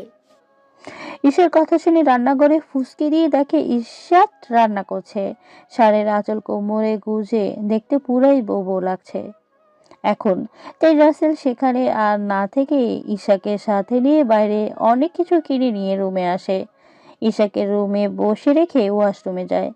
এদিকে ঈশা রুমে এসে ঈশার হাতে এত কিছু দেখে জিজ্ঞেস করে, এই পিচ্চি পুরি, তোকে এত সব জিনিস কে নিয়ে এসে দিল রে? বারে, কে আর এনে দিবে? আমার দুলাভাই, মানে তোমার মিষ্টি বর ছাড়া। দেখেছো, নিজের শালিকাকে ঠিকই আদর দিচ্ছে, আর বউকে বুকে পর্যন্ত জড়িয়ে ধরছে না। একদম কিপটুস ব্যাটা। ঈশা, তোর ভাইয়া কোথায়? ভাইয়া ওয়াশরুমে গেছে। আপু নাও, তুমি খাও। আমি তো আর এত খাবার একা খেয়ে শেষ করতে পারবো না। তুই খা বেশি করে পিচ্চি বুড়ি। এর মাঝেই রাসেল ওয়াশরুম থেকে বেরিয়ে আসে। দুই বোনের এমন কথা শুনে রাসেলের খুব ভালো লাগে, কিন্তু সেটা আড়ালেই রেখে দেয়। এদিকে ইশরাত রাসেলকে বাইরে আসতে দেখে বলে, আম্মু আপনাকে নিচে যেতে বলেছে, সবার সাথে বসে খাবে। আমার সাথে যদি তোর বাপ বসে খায় তাহলে তার সম্মানহানি হবে না? তার কাছে তো আমি তার বাড়ির কাজের লোক হবার যোগ্যতা রাখি না। দেখুন, সে মেয়ের বাড়িতে এসেছে বেড়াতে। এখন আপনি যদি এভাবে তার সামনে বলেন তাহলে সে অনেক কষ্ট পাবে। আপনার যা কিছু বলার আমাকে বলিয়েন, তবু আমার বাবাকে কিছু বলিয়েন না। তুই যা, আমি যাবো না। সেখানে গিয়ে তোর বাপকে দেখলে আমার রাগ এমনিতেই উঠবে, তখন আবার কি না কি বলে ফেলবো। এবার ইশরাত আর দাঁড়িয়ে না থেকে রাসেলের পা জড়িয়ে ধরে কান্না করে বলে, প্লিজ চলুন না, বাবা অনেক খুশি হবে। কেননা সে জানে আপনি আমাকে মেনে নিয়েছেন। আপনি না হয় এর জন্য আমাকে কষ্ট দিয়েন, তবুও চলেন। এবার রাসেল ইশরাতের কথা শুনে বুঝতে পারে আসলে ইশরাতের বাবাকে অসম্মান করাটা ঠিক হবে না। সে তো মেয়ের জন্যই এমনটা করেছে। ঠিক আছে, তাহলে তুই ভাবিস না আমি তোকে মেনে নেব। এখন যা, আমি আসতেছি। চলো না, আজকে আমি আর তুমি একসাথে নিচে যাই, তাহলে সবাই দেখে অনেক খুশি হবে আর প্রশংসা করবে। আমার সাথে তোমাকে অনেক মানিয়েছে। শোনা গো, আমার আমার কি শখ। আর একবার এই কথা বলেছিস তো একটা লাথি দেবো, 10 হাত ফাঁকে গিয়ে মরবি। যা, ভাগ এখান থেকে। ইশরাত রাসেলের কথা শুনে মনটা মলিন করে যেই না বাইরে যেতে নিবে অমনি রাসেল দেখে বলে, এ দাঁড়া, তুই একা গেলে তোর বাবা আবার কষ্ট পাবে, সেটা আমি চাই না। তে চল একসাথে যাই। রাসেলের কথা শুনে ইশরাতের মুখে যেন রাজ্যজয়ের হাসি ফুটে ওঠে, যেটা দেখে রাসেলেরও খুব ভালো লাগে, কিন্তু সেটা লুকিয়ে রয়ে যায়। তারপরে ঈশাকে কোলে নিয়ে রাসেল ইশরাতের সাথে নিচে নেমে আসে। সবাই ওদের একসাথে দেখে খুশি হলেও সবাই খুব ভালো করেই জানে রাসেল এত সহজে মানার পাত্র না। বাবা রাসেল, তুমি কেমন আছো? আর আমার পিচ্ছি মেয়েটা তোমার সাথে দুষ্টুমি করেছে না তো আবার? এই তো আলহামদুলিল্লাহ, আমি ভালো আছি। তা আপনি কেমন আছেন? আর আমার পিচ্চি শালিকা আমার সাথে একটু দুষ্টুমি তো করবেই। পিচ্ছিটা একটু বেশি দুষ্টু। আচ্ছা রাসেল, আসো আমাদের সাথে বসে খাবার খাও। আপনি খেয়ে নিন, আমি আপনার মেয়ের সাথে একটু কাজে সাহায্য করি। রাসেলের এত সুন্দর কথা শুনে ইশরাতের বাবার খুব ভালো লাগলেও রাসেলের মায়ের খুব রাগ হচ্ছে, কেননা মেয়েটাকে মিথ্যে আশা কেন দিচ্ছে। তারপরে রাসেল ইশরাতকে সবকিছু এগিয়ে দিচ্ছে আর সবাই খাচ্ছে। সবার খাওয়া শেষে রাসেল খেতে বসলে, আপনাকে এই মাছের মাথাটা দেই? না, আমি মাছের মাথা খাই না, তুই খাইস। আর আমাকে একটু মাংস দে, তাহলেই হয়ে যাবে। আচ্ছা, তাহলে তাই দিচ্ছি। এটা বলে ইশরাত রাসেলের প্লেটে মাংস তুলে দেয় আর সাথে সে নিজেও খেয়ে নেয়। রাসেলের মা বাবা যেহেতু 3 মাস পরে সিঙ্গাপুর চলে যাবে, তাই এখন বৌমাকে তার বাপের বাড়িতে পাঠালো না। তাহলে কি আর করা, ইশরাতের বাবা সবাইকে বলে ঈশাকে নিয়ে বাসায় চলে যায়। এভাবে চলে যায় কিছুদিন। এই কয়েকদিন রাসেল ইশরাতের সাথে একটু ভালো ব্যবহার করেনি, বরং সবসময় খারাপ ব্যবহার করেছে। একদিন রাতে রাসেল শুয়ে আসে, ঠিক তখনই ইশরাত বলে, আচ্ছা, একটা কথা বলি আপনাকে, যদি অনুমতি দেন। কি বলবি বল, শুনি। আমি বলি কি, আব্বু আম্মুকে আর ওই দেশে যেতে দিবে না। তারা আর কত ওই দেশে থাকবে বলেন? সেটা তো আর খারাপ বলিস নাই, তবে এটা আমি কইতে পারবো না। এমনিতেই আম্মু আমার সাথে ভালো করে এখন কথা বলে না, শুধু তোর জন্য। তাই তুই আম্মুকে বলে কিছু করতে পারলে কর। আচ্ছা, তাহলে ঠিক আছে। আচ্ছা, আমাকে কি ক্ষমা করা যায় না? একটু মনটা নরম করে দেখেন। আমাদের সেই কবে বিয়ে হয়েছে, অথচ আমার জীবনের সেই গুরুত্বপূর্ণ রাতটাই পেলাম না। তোর কপালে সেই রাত নেই রে, কেননা মানুষের জীবনে বাসর রাত একবারই আসে। তোর জীবনেও এসেছিল। সেটা তো আপনার কারণেই ব্যয়ের সাথে চলে গেল। এখন আমার দোষ কেন দিচ্ছেন বলেন? তুই চুপ কর তো, তোর কথা শুনলেই আমার রাগ ওঠে। আমার তো ইচ্ছে করে তোর মুখটাই না দেখি। জানো, ভালোবাসার মানুষটা যখন দূরে চলে যায়, তখন খুব করে কাছে পেতে ইচ্ছে হয়, কিন্তু সেই বুঝটা আমরা কাছে থাকতে বুঝি না। দেখ, তুই যদি আর একটা কথা বলিস তো আমি কিন্তু বাইরে চলে যাব, এই আমি বলে দিলাম। রাসেলের এমন কথা শুনে ইশরাত আর কোনো কথাই বলে না, চুপটি করে শুয়ে থাকে। এদিকে রাসেলও ঘুমিয়ে যায়। সকালে উঠে দেখে ইশরাত খুব যত্ন করে ওকে জড়িয়ে ধরে ঘুমিয়ে আছে, কেননা রাতে ইশরাত ভয় পেয়ে সোফায় রাসেলের সাথেই ঘুমিয়েছে। রাসেলের যদিও বিষয়টা ভালোই লাগছে, তবুও রাগের কারণে সেই ভালো লাগাটা গ্রহণযোগ্য হয় না। রাসেল চুপটি করে শুয়ে থাকে। একটু পরে ইশরাতের ঘুম ভাঙতেই নিজেকে রাসেলের বুকে আবিষ্কার করে। এতে তো সেই লেভেলের লজ্জায় পড়ে যায়। তাড়াতাড়ি রাসেলের উপর থেকে উঠে রাসেলের চোখের উপর হাত দিয়ে দেখলো জেগে আছে কিনা। যাক বাবা, বড় জোর বেঁচে গেছি। যদি জেগে থাকতো তাহলে আমাকে কেউ রক্ষে করতে পারতো না। ভাগ্যিস ঘুমিয়ে আছে। ইস, এইভাবে যদি প্রতিটা রাতেই মানুষটার বুকে মাথা রেখে ঘুমোতে পারতাম, তাহলে খুশি সীমা থাকতো না। আল্লাহ জানে সেই দিনটা আমার কপালে কবে আসবে। ইশরাত ওয়াশরুমে চলে যেতেই রাসেল উঠে পড়ে আর হাসতে হাসতে মনে মনে বলে, পাগলি একটা। ঘুমের ঘরে আমাকে জড়ি ধরে ঘুমাইছে, তাতেই কত খুশি। রাসেল আর কিছু না বলে বাইরে চলে আসে। কিছু সময় আড্ডা গুজব করে রুমে এসে ফ্রেশ হয়ে নেয়, কেননা রাসেল আজকে ওখানের অফিসে যাবে, এটা আর তার বাবার হুকুম। আচ্ছা, ওই হোয়াইট কালারের স্যুটটা না পরে ব্লু কালারেরটা পরেন না, খুব ভালো দেখতে লাগবে আপনাকে। আমার কি পরলে ভালো লাগবে না লাগবে সেটা তো আর তোকে দেখতে বলিনি, তাই না? বারে, আপনি আমার বিয়ে করা স্বামী, তো আপনার ভালো লাগা না লাগা আমি দেখব না তো কে দেখবে শুনি? একদম অধিকার ফলাতে আসবি না, তাহলে আমার থেকে খারাপ কেউ হবে না বলে দিলাম। তুই যা এখান থেকে, তারপরে আমার যা মন চায় সেটাই পরবো নি। ঈশা ঠোঁটের কোণে এক চিলটে হাসি নিয়ে বাইরে চলে যায়, কেননা ও ভালো করেই জানে সামনে যতই অবহেলা করুক না কেন মনে মনে আগের মতোই ভালোবাসে, তাই ওর পছন্দ করার জিনিসই পরবে। রাসেল ইশরাতের কথা অনুযায়ী সে স্যুট বুট পরে নিচে চলে আসে। রাসেলকে দেখে ইশরাত হা করে তাকিয়েছে, কেননা ইশরাতের চোখে রাসেল একজন সুদর্শন পুরুষ। আম্মু, এভাবে আমার দিকে তাকিয়ে থাকতে ওকে মানা করে দাও, নাহলে আমি ওর চোখ কণা করে দেবো। সমস্যা কি তাতে? তখন ইশরাতেই তো ভালোভাবে বসে বসে তোর সেবা নিতে পারবে, কেননা তখন চোখে দেখবে না, তোকে পথ চলাতে হবে, এতে করে তোর সঙ্গ পাবে। দূর ভাল লাগে না, থাকো তোমরা, আমি গেলাম। সবাই এক নৌকায় পা দিয়ে বসে আছে। রাসেল কথাটা বলে চলে যায় গাড়ি নিয়ে। এদিকে রাসেলের চলে যাওয়ার দিকে তাকে ইশরাত হাসতে হাসতে বলে,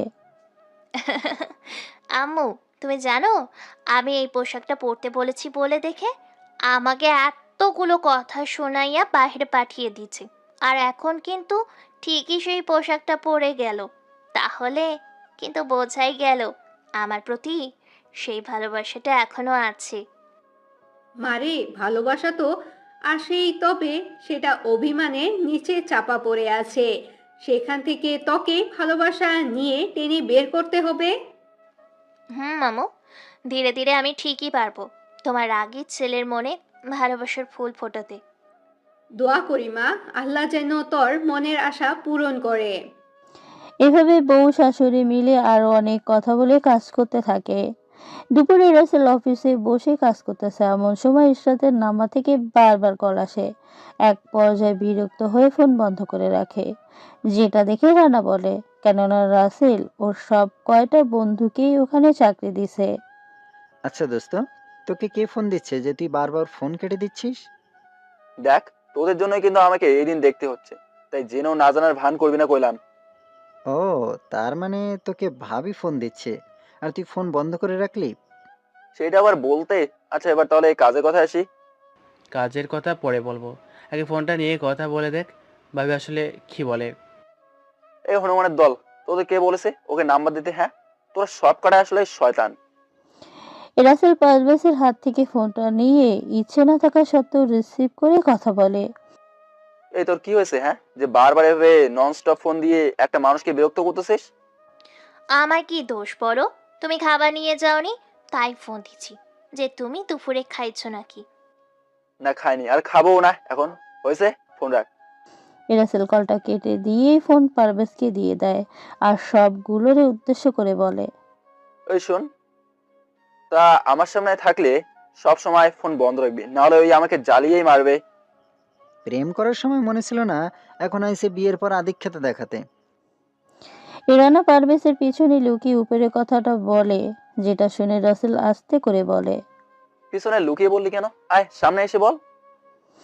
এভাবেই সবাই অনেক মজা করে রাসেলের সাথে, কেননা রাসেলকে কিভাবে ইশরাতের প্রতি দুর্বল করা যায় সেটা নিয়েই ভাবে সবাই। বিকেলে সবাই বাসায় চলে আসে। সবাই আসতেই ইশরাত রাসেলের জন্য ঠান্ডা শরবত করে আনে। এই যে নিন, এই শরবতটা আমি আপনার জন্য বানিয়ে এনেছি, খেয়ে আমাকে ধন্য করুন। কি জানি কি মিশিয়ে এনেছিস, কে জানে। তোর শরবত তুই খা, আমার খেতে হবে না। ইশরাত মন খারাপ করে শরবতের গ্লাসটা নিয়ে বাইরে চলে যায়, আর এদিকে রাসেল শার্টটা খুলতে খুলতে বলে, ঠান্ডা শরবত খেয়ে নিলেই পারতাম।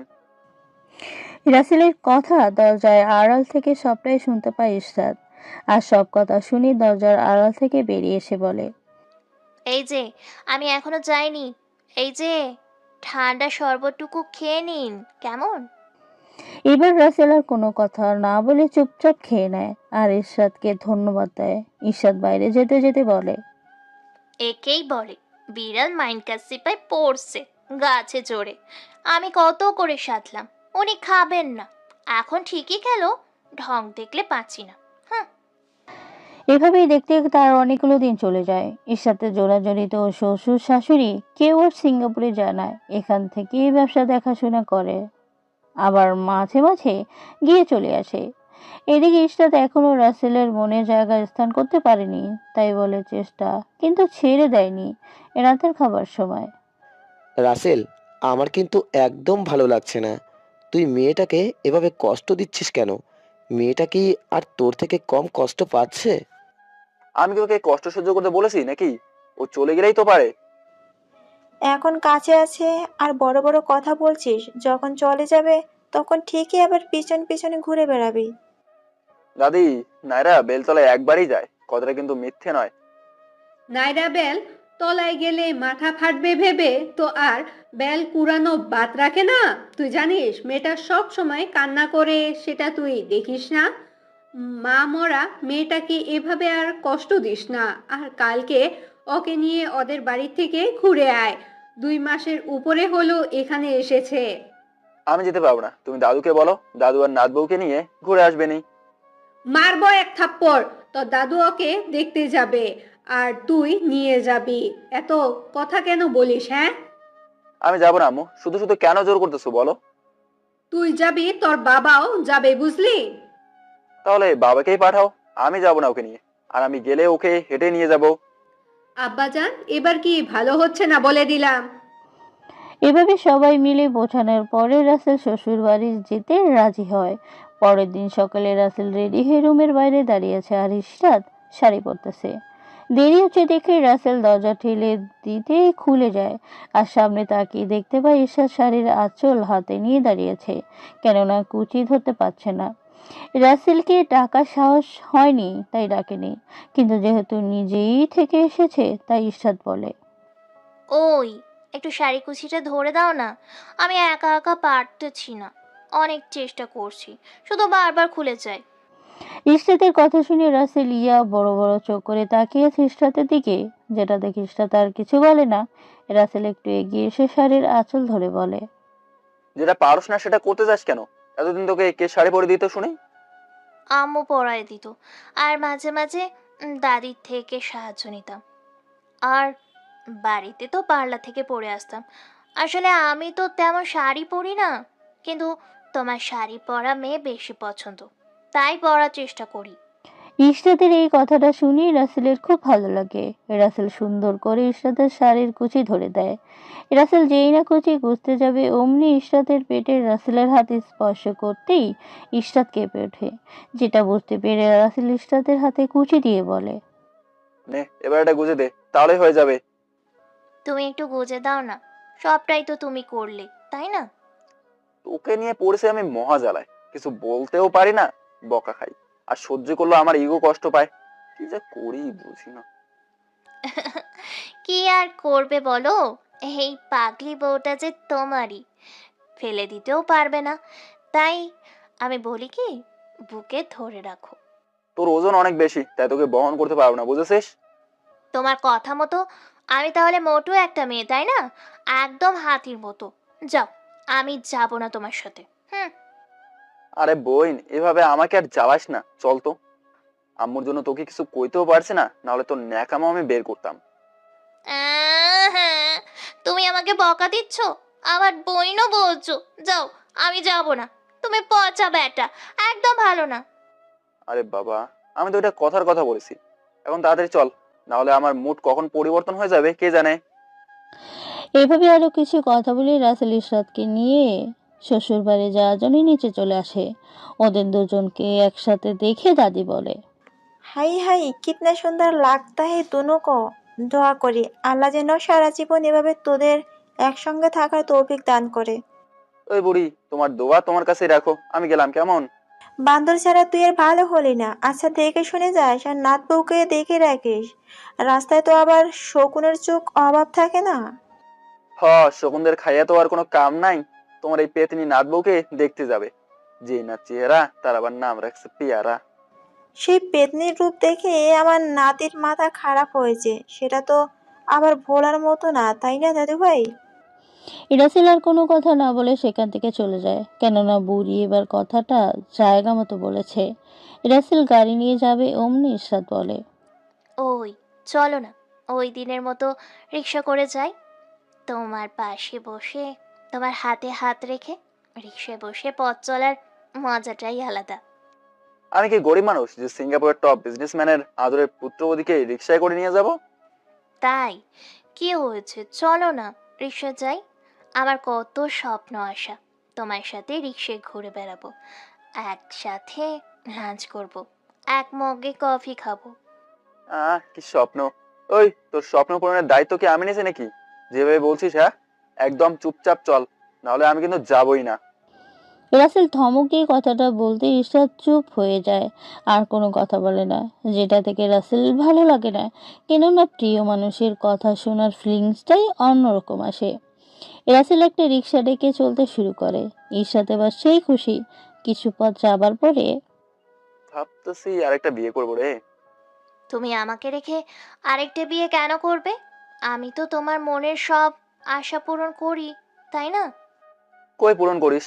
তোকে আজ পর্যন্ত আমি শুয়েই দেখলাম না, তাহলে স্বপ্ন পূরণ হলো কিভাবে? আর আরেকটা বিয়ে করলে তো আর তার প্রতি রাগ অভিমান কোনোটাই থাকবে না। তুমি যদি আরেকটা বিয়ে করে খুশি থাকো তো আমি তোমাকে অনুমতি দিলাম বিয়ে করার। কেননা আমি তোমার খুশিকেই নিজের করে দেখি। ইশরাত কথাটা মন খারাপ করে বলে, যেটা স্পষ্ট বুঝতে পারে রাসেল, আর সেই জন্য ইশরাতকে বলে, আমি তো শুনেছি কোনো মেয়ে নাকি তার জামাই বা বয়ফ্রেন্ডের ভাগ কাউকে দিতে চায় না, সেটা যে কোনো মূল্যেই হোক না কেন, আর তার কাছেই ধরে রাখার চেষ্টা করে। তো তোমার কি মনে হয় আমি তোমার ভাগ অন্য মেয়েকে দিব? জীবনেও না। তুমি বিয়ে করে আনো, দেখো ওই মেয়ের চুলের মুঠি ধরে বাড়ি ছাড়া করুম। একটা কথা শুনে রাখো, আমি এই জীবনেও তোমার আছি, আর পরজন্মেও তোমার হতে চাই। আমি তো এই জন্মেই তোকে কাছে পেতে চাই না, আর তুই পর জন্মের কথা বলছিস। আমার না সেটা শুনে হাসি পাচ্ছে। যখন ওই দূর আকাশে তারা হয়ে যাব, তখন রোজ সন্ধ্যার আকাশের দিকে তাকিয়ে বলিও, প্রিয়, খুব দেখতে ইচ্ছে করছে তোমায়, খুব বলতে ইচ্ছে করছে মনের জমানো সব কথাগুলো, কিন্তু সেই দিন তো আমি শুনবো না। তাই এখনই বলো যা বলার। ইশরাত মরার কথা বললে রাসেলের খুব রাগ ওঠে, যে রাগ সহ্য করতে খুব কষ্ট হচ্ছে। তবু অনেক কষ্টের পরে নিজের রাগকে কন্ট্রোল করে। এভাবে আরো অনেক কথা বলে ওরা বাড়িতে চলে আসে। রাসেল মিষ্টি সহ আরো অনেক কিছু কিনে নিয়ে এসেছে, সাথে ইসার পছন্দের সব জিনিস তো আছেই। কোমরে হাত দিয়ে দরজায় দাঁড়িয়ে আছে ঈশা, যেটা দেখে রাসেল বলে, এই যে আমার পিচ্চি গিন্নি, তুমি এভাবে দরজা আটকে রেখেছো কেন শুনি? তোমরা খুব পচা যাও, সেই কবে গেছো আর আজকে আসলে? যাও, তোমাদের আসতে হবে না। তোমরা জানো আমি প্রতিদিন এখানে দাঁড়িয়ে রাস্তার দিকে তাকিয়ে থাকি তোমরা কখন আসবে, কিন্তু তোমরা আসো না। ঈশার কথা শুনে রাসেল ঈশার গালে একটা চুমু দিয়ে কোলে তুলে নিয়ে ওর পছন্দের জিনিসগুলো দেয়। তাতে ঈশা অনেক খুশি হয়। তারপরে ওরা বাড়ির ভেতরে যায়। ঈশার বাবা সোফায় বসে ওদের জন্য অপেক্ষা করছিল। তোমরা কেমন আছো? তোমাদের কতদিন হলো দেখি না। আব্বু, আমরা অনেক ভালো আছি। আর তোমাদের জামাই তেমন সময় পায় না তো, তাই আর আশা হয়ে ওঠে না। সেটা তো কথা। জানিস এই পিচ্চিটা সব সময় আমাকে জ্বালিয়ে মারে। তোরা কখন আসবি বলে বলে। পিচ্ছিটা একটু বেশি দুষ্টু হয়েছে। আমরা এসে গেছি, আর সমস্যা নেই, তাই না ঈশা? দুলা ভাই ঠিক আছে, পেলে আমার আর কিছু চাই না। বারে, ভাইয়াকে পেয়ে নিজের বোনকেই ভুলে যাচ্ছিস দেখছি। বাড়ি তোমার আদর ভালোবাসা তো এতদিন অনেক নিয়েছি, এবার একটু তোমার পাঞ্চে আদর রেখে ভাইয়ের মিষ্টি আদর নিয়ে দেখি কেমন মজা। পিচ্ছি, তোরে যে আমি কি করুম। এভাবে দুই বোনের খুনসুটি দেখে রাসেলের খুব ভালো লাগে। সাথে ইশরাতের হাসি মুখটা তো সব সময় রাসেলের নজর কাটতেই থাকে। কিছু সময় পরে খাবার খেয়ে রুমে চলে আসে। আবু তো অফিস সামলাতে পেরে উঠছে না, তাই আমাকে বললো একটু অফিস ঘুরে আসতে। চলেন না, একটু অফিস থেকে ঘুরে আসি। কেন? আমার বাপের কি অফিস নাই যে আমি তোর বাপের ভাঙাচোরা অফিস যাব? ভুলে যেও না, প্রেমের টানেই ওই ভাঙা অফিসেই খুশির মনে কাজ করেছো। এখন চলো না, একটু ঘুরে আসি। তোকে নিয়ে আর পারি না। তোর এই ছোট ছোট আবদারগুলোকে কেন যে আমি মানা করতে পারি না বুঝি না। তুমি আমার স্বামী, বুঝেছো? তুমি যদি মানা করো তাহলে কে আমাকে অনুমতি দিবে? এভাবে আরো কিছু কথা বলে ওরা গাড়ি নিয়ে অফিসে চলে আসে। রাসেল আর ইশরাতকে একসাথে দেখে সবাই অনেকটাই খুশি হয়, সম্মান করতে থাকে। এদিকে ওদের দুজনকে দেখে ইহার খুব জেলাসি হতে থাকে। কত ইচ্ছে ছিল রাসেলকে পটিয়ে নিজের করে নিব, আর এই বদমাইশ ম্যাডাম সেটা হতেই দিল না। আমার মনের সব আশা ভরসা ধুলোয় মিশিয়ে দিল। এদিকে ইশরাত ওর কেবিনে এসে রাসেলের হাত ধরে নিয়ে ওর চেয়ারে বসিয়ে ও নিজেও রাসেলের হাতের উপরে বসে, যেটা দেখে রাসেলের রাগ কোথায় উঠবে ঠিক ভেবেই পাচ্ছে না। রাগ যেন হিমশিম খাচ্ছে। ওইটা হলো তোমার চেয়ার, আর এটা হলো আমার জন্য স্পেশাল চেয়ার, বুঝছো মিস্টার জামাই? বুঝি না বাবা বাড়িতে এসেই তোর সাহস 1 কেজি থেকে 3 কেজি কিভাবে হয়ে গেল? তোর সাহস তো কম না, শুধু আমার কোলে বসেছিস, নাম বলছি। তুমি আমার স্বামী, তাহলে আমি তোমার কোলে বসবো না? বলো। কতবার বলবো আমি তোকে স্ত্রী হিসেবে মানি না, আর মানবো না কখনো। এখন মানো না তো কি হয়েছে, ধীরে ধীরে মেনে নিলেই হবে। একদিনের ভালোবাসায় তো আর মহব্বত থাকে না তেমন। না, তোর লগে কথা বলে লাভ নাই। এসব আম্মু তোকে শিখে দিছে তাই না? কেননা সব খুব ভালো করে জানে আমাকে কিভাবে কাবু করা যায়। দেখতে হবে না, আমার শিক্ষক হলেন আমার শাশুড়ি মা, তিনি কি আর মেয়ের কষ্ট দেখতে পারেন? এভাবে আরো অনেক কথা বলে সবাই চলে আসে। 2 দিন থেকে দুজনেই বাড়িতে চলে আসে। এখনো ইশরাতকে তেমন ভাবে মানতে পারেনি। রাসেল অফিসে গেলে প্রতিদিন ইশরাত খাবার পাঠিয়ে দেয়, কিন্তু রাসেল সেই খাবার খায় না। একদিন রাসেল অফিসে বসে রানা পারভেজ ও নাইমকে নিয়ে মিটিং করছে। এমন সময় ইশরাত ফোন করে। বারবার কল দেওয়ার কারণে রাসেল রিসিভ করে। এই যে বোকা পুরুষ, আমি তোমার জন্য খাবার পাঠিয়েছি, স্পেশাল বিরিয়ানি, দয়া করে খেয়ে নিও, কেমন? খাবো না, এবার ফোন রাখ। একটু খাও না, তাতে কি হবে? আমি তো ভালোবাসা দিয়েই বিরিয়ানি পাঠাইছি, বিষ তো আর মাখাইনি। তোর যে কি করতে ইচ্ছে করছে ভেবেই পাচ্ছি না। কি আর করতে মন চাইবে? ওই যে আমার কপালে কিস করতে মন চাচ্ছে তো করো, বউটা তো তোমারই, তাই না? আইসে নাকামি করতে, চল ফোন রাখ। রাসেল কথাটা বলেই ফোন রেখে সামনে তাকাতেই দেখতে পায় ওর বন্ধুরা সবাই ওর দিকে হা করে তাকিয়ে আছে, যেটা দেখে রাসেল বলে, আচ্ছা তোরা এভাবে তাকিয়ে কি দেখছিস বুঝলাম না তো। দেখছি আল্লাহ তোর মনটাকে কি দিয়ে বানাইছে। আজ তোদের বিয়ের প্রায় 6 মাস হলো, তবুও তুই ভাবিকে মানতে পারছিস না। যেখানে ভাবি তোর মনে একটু জায়গা পাওয়ার জন্য প্রতিনিয়ত কষ্ট করেই চলেছে। এই যে প্রতিদিন নিজের হাতে তার স্বামীর জন্য খাবার পাঠায়, কিন্তু তুই সেটা খাস না, আবার কাউকে খেতেও দিস না। আমার বউ আমার জন্য নিজের হাতে যত্ন করে রেঁধে পাঠাইছে, তোদের কোন কেন দেব? তুই তো খাবি না, তাই নষ্ট করে কি লাভ? দে না, আমরা খেয়ে ফেলি। আসলেই মেয়েটা আমার জন্য অনেক কষ্ট করছে, হয়তো আমি তার তুলনায় কিছুই করিনি। চল আজকে খেয়ে বাসায় ফিরবো। তারপরে ওরা চারজন একটু একটু করে খেয়ে নেয়। বিকেলে বাসায় গেলে ইশরাত বায়না ধরে ঘুরতে যাবে। মিষ্টি বউ বায়না করেছে বলে রাসেল সেটা মানা করতে পারে না। যতই অবহেলা করুক না কেন, ইশরাত আজকে একটা সাদার ভিতরে মিষ্টি কাজ করা জামদানি শাড়ি পরেছে, আর রাসেলকে বলে সেম কালারের পাঞ্জাবি পরেছে। ওরা দুজনে অনেক জায়গায় ঘুরে বাসায় আসার সময় একটা ফুচকার দোকান দেখে। ওই দেখো না, ফুচকাগুলো আমাদিকে কিভাবে তাকিয়ে আছে, চলো না খেয়ে আসি। এসব খেতে হবে না, ফুটপাতের এসব খাবার একদম স্বাস্থ্যের জন্য ভালো না। আরে চলো তো, একদিন খেলে কি হবে, কত মানুষ খায়, আজকে না হয় আমরা একটু খেলাম। ইশরাতের কথা রাসেল আর মানা করতে পারলো না। ইশরাত ফুচকা খাচ্ছে আর রাসেল চেয়ে চেয়ে ওর খাওয়া দেখছে। ওকে অনেকভাবে খাওয়ানোর চেষ্টা করেও ব্যর্থ হয়েছে ইশরাত। এদিকে পাশেই দাঁড়িয়ে ছিল একদল বকাটে। এত সুন্দর একটা মেয়েকে দেখে বকাটের টিচ করতে শুরু করে। যেই কথাগুলো শুনে রাসেলের মাথায় রক্ত উঠে যায়। রাসেল আর রাগকে আটকে রাখতে না পেরে সবগুলোরে এলোপাথালি ভাবে মেরে ভর্তা বানিয়ে দেয়। ঈশ্বর রাসেলের হাত ধরে বলে, কেন এমন করতে গেলে? ওরা যদি তোমার কোনো ক্ষতি করে বসতো তখন কি হতো? তুমি জানো তুমি ছাড়া আমি এক সেকেন্ডও বেঁচে থাকতে পারবো না। আমার ক্ষতি করতে বলে তোর এত চিন্তা হচ্ছে? তাহলে ভাব, ওরা তোকে নিয়ে কত বাজে মন্তব্য করেছিল, তাহলে আমার কত কষ্ট হয়েছে। ওরা যদি তোমার কোনো ক্ষতি করে বসতো তাহলে আমি নিজেকে কি করে মুখ দেখাতাম? তুমি আমাকে তো ভালোই বাসো না, আর স্ত্রী হিসেবেও মানো না, তাহলে ওদের কথায় রাগ হলো কেন? বরং ওরা আমাকে কিছু করলে তো তুমি বেঁচে যাও, আমাকে আর বোঝা হিসেবে বইতে হতো না। ইশরাতের কথা শুনে রাসেল আর দেরি না করে কষে একটা থাপ্পড় দিয়ে রাগি মুটে বলে, নিজের কলিজায় ছুরি দিয়ে আঘাত করলে ব্যথাটা নিজেরই লাগে, অন্যের না, বুঝলে? তুমি আমার কলিজা, তাহলে ওদের বলার কথা আমার গায়ে তো এসে লাগবে।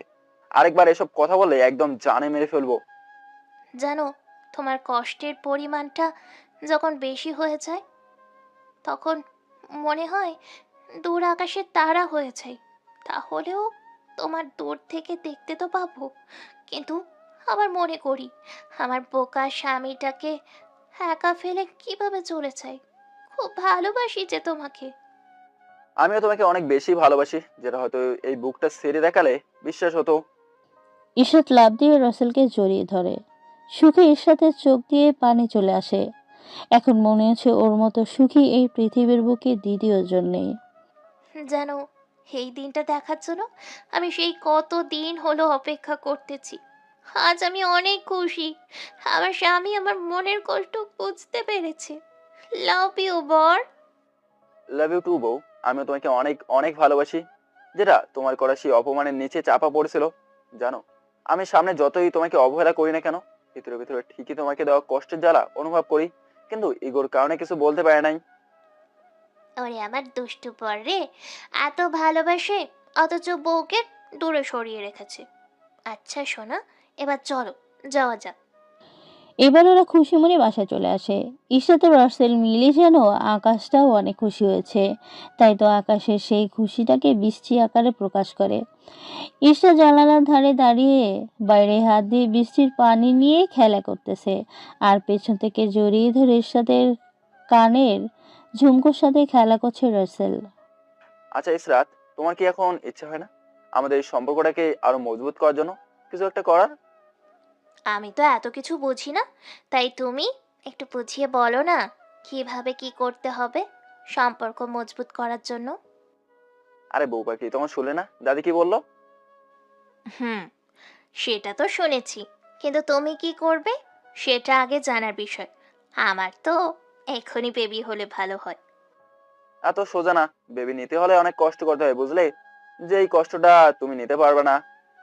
আমি তোমার এবং তোমার পরিবারের সকলের মুখে হাসি ফোটানোর জন্য নিজের জীবনটাও হাসতে হাসতে দিতে পারি, তাহলে সেই তুলনায় এই কষ্ট আর তেমন কি। রাসেল ইশরাতের কথা শুনে ইশরাতকে বুকে জড়িয়ে ধরে একটা কিস করে। রাসেল ইশরাতকে কোলে তুলে খাটে নিয়ে ধীরে ধীরে ইশরাতের উপরে ঝাঁপিয়ে পড়ে। রাসেল চুমোতে চুমোতে ইশরাতের সারা শরীর শিহরিত করে তোলে। দুজনেই সুখের রাজ্যে হারিয়ে যায়। বাকিটা ইতিহাস। আর ইতিহাস শুনে লাভ নাই, কেননা ওরা তো বাতি বন্ধ করে দিছে। সকালে ইশরাত রাসেলের আগে ঘুম থেকে উঠে গোসল করে সবার জন্য রান্না করতে চলে যায়। রান্না শেষ হলে রাসেলকে ডাকতে এসে দেখে রাসেল কোলবালিশ জড়িয়ে ধরে ইশরাতের নাম ধরে চুমে খাচ্ছে, যেটা দেখে ইশরাত হাসতে হাসতে বলে, পাগল একটা, ঘুমের মাঝেও বউকে আদর করছে। আহ, কি রোমান্টিক। এই যে মিস্টার স্বামী, এত আদর করতে হবে না, ওঠেন, পেটটা ক্ষুধায় চোচো করতেছে মনে হচ্ছে। ইশরাতের কথা শুনে রাসেল টান দিয়ে ইশরাতকে বুকের উপরে নিয়ে নেয়। দেখো, আমার শরীরের সাথে আটা ময়দা লেগে আছে, এখন ছাড়ো, একদম দুষ্টুমি করবে না। সারা রাত অনেক ফাজলামি করছো, তাতে কি মন ভরেনি? এত সুন্দর বউ থাকলে কি আর মন ভরে? মন তো চায় সবসময় দুষ্টুমি করতেই থাকি। উম, এত রোমান্টিক হতে হবে না, উঠে ফ্রেশ হও, সবাই তোমার জন্য খাবার টেবিলে অপেক্ষা করতেছে। আমি তো ওইসব খাবার খাবো না সোনা। আচ্ছা, রুটি না খেয়ে চলো, আমি তোমাকে অন্য কিছু বানিয়ে দিচ্ছি। না, আমি তো কোনো খাবারই খাবো না। আমি তো খাবো হলো ওইটা। যা দুষ্টু, দেখছো না তোমার পাঠক পাঠিকারা কিভাবে কান পেতে আছে? তারা শুনবে না গো, আমি তাদের মানা করতেছি, কারণ আমার বউয়ের লজ্জা বেশি। রাসেল কথাটা বলে ইশরাতের উপর ঝাঁপিয়ে পড়ে। বেশ কিছু সময় পরে দুজনে উঠে ফ্রেশ হয়ে নিচে চলে আসে। এই রাসেলকে দেখে ওর মা বলে, রাসেল, আমি বলি কি, এবার বৌমাকে নিয়ে তুই সিঙ্গাপুর চলে যা। ওখানে তোরা দুজনেই ব্যবসা দেখ আর আমরা এখানে দেখি। আমার আম্মু বলেছে না গিয়ে কি আর উপায় আছে। তবে আমি সেখানে গিয়ে 2 মাসের বেশি সময় থাকতেই পারবো না তোমাদের না দেখে। আচ্ছা, তাতেই হবে। ওখানে লোক না থাকলে তেমন চলছে না এখন। ঠিক আছে আম্মু, আমি সব ব্যবস্থা করতেছি তাহলে। সেটাই কর। তারপরে সবাই নাস্তা করে নেয়। এভাবে কয়েকটা দিন চলে যায়। রাসেল সব কিছুর ব্যবস্থা করে। কিছুদিন পরে রাসেল ও ইশরাত সিঙ্গাপুরের জন্য পাড়ি জমায়। বাড়ির সবাই ওদের যাওয়ার দিকেই তাকিয়ে আছে। হয়তো কিছুদিন পরে আবারও ফিরে আসবে 2 জনের থেকে 3 জন হয়ে। আমরা থেকে কি করব, চলেন জায়গা। ওদের জন্য সবাই দোয়া করবেন। এই গল্পের সমাপ্তির রেখা এখানেই টেনে দিলাম। কথা তো অনেকই বললাম, এখন রেস্টের প্রয়োজন। ভালো থাকবেন সবাই, আল্লাহ হাফেজ।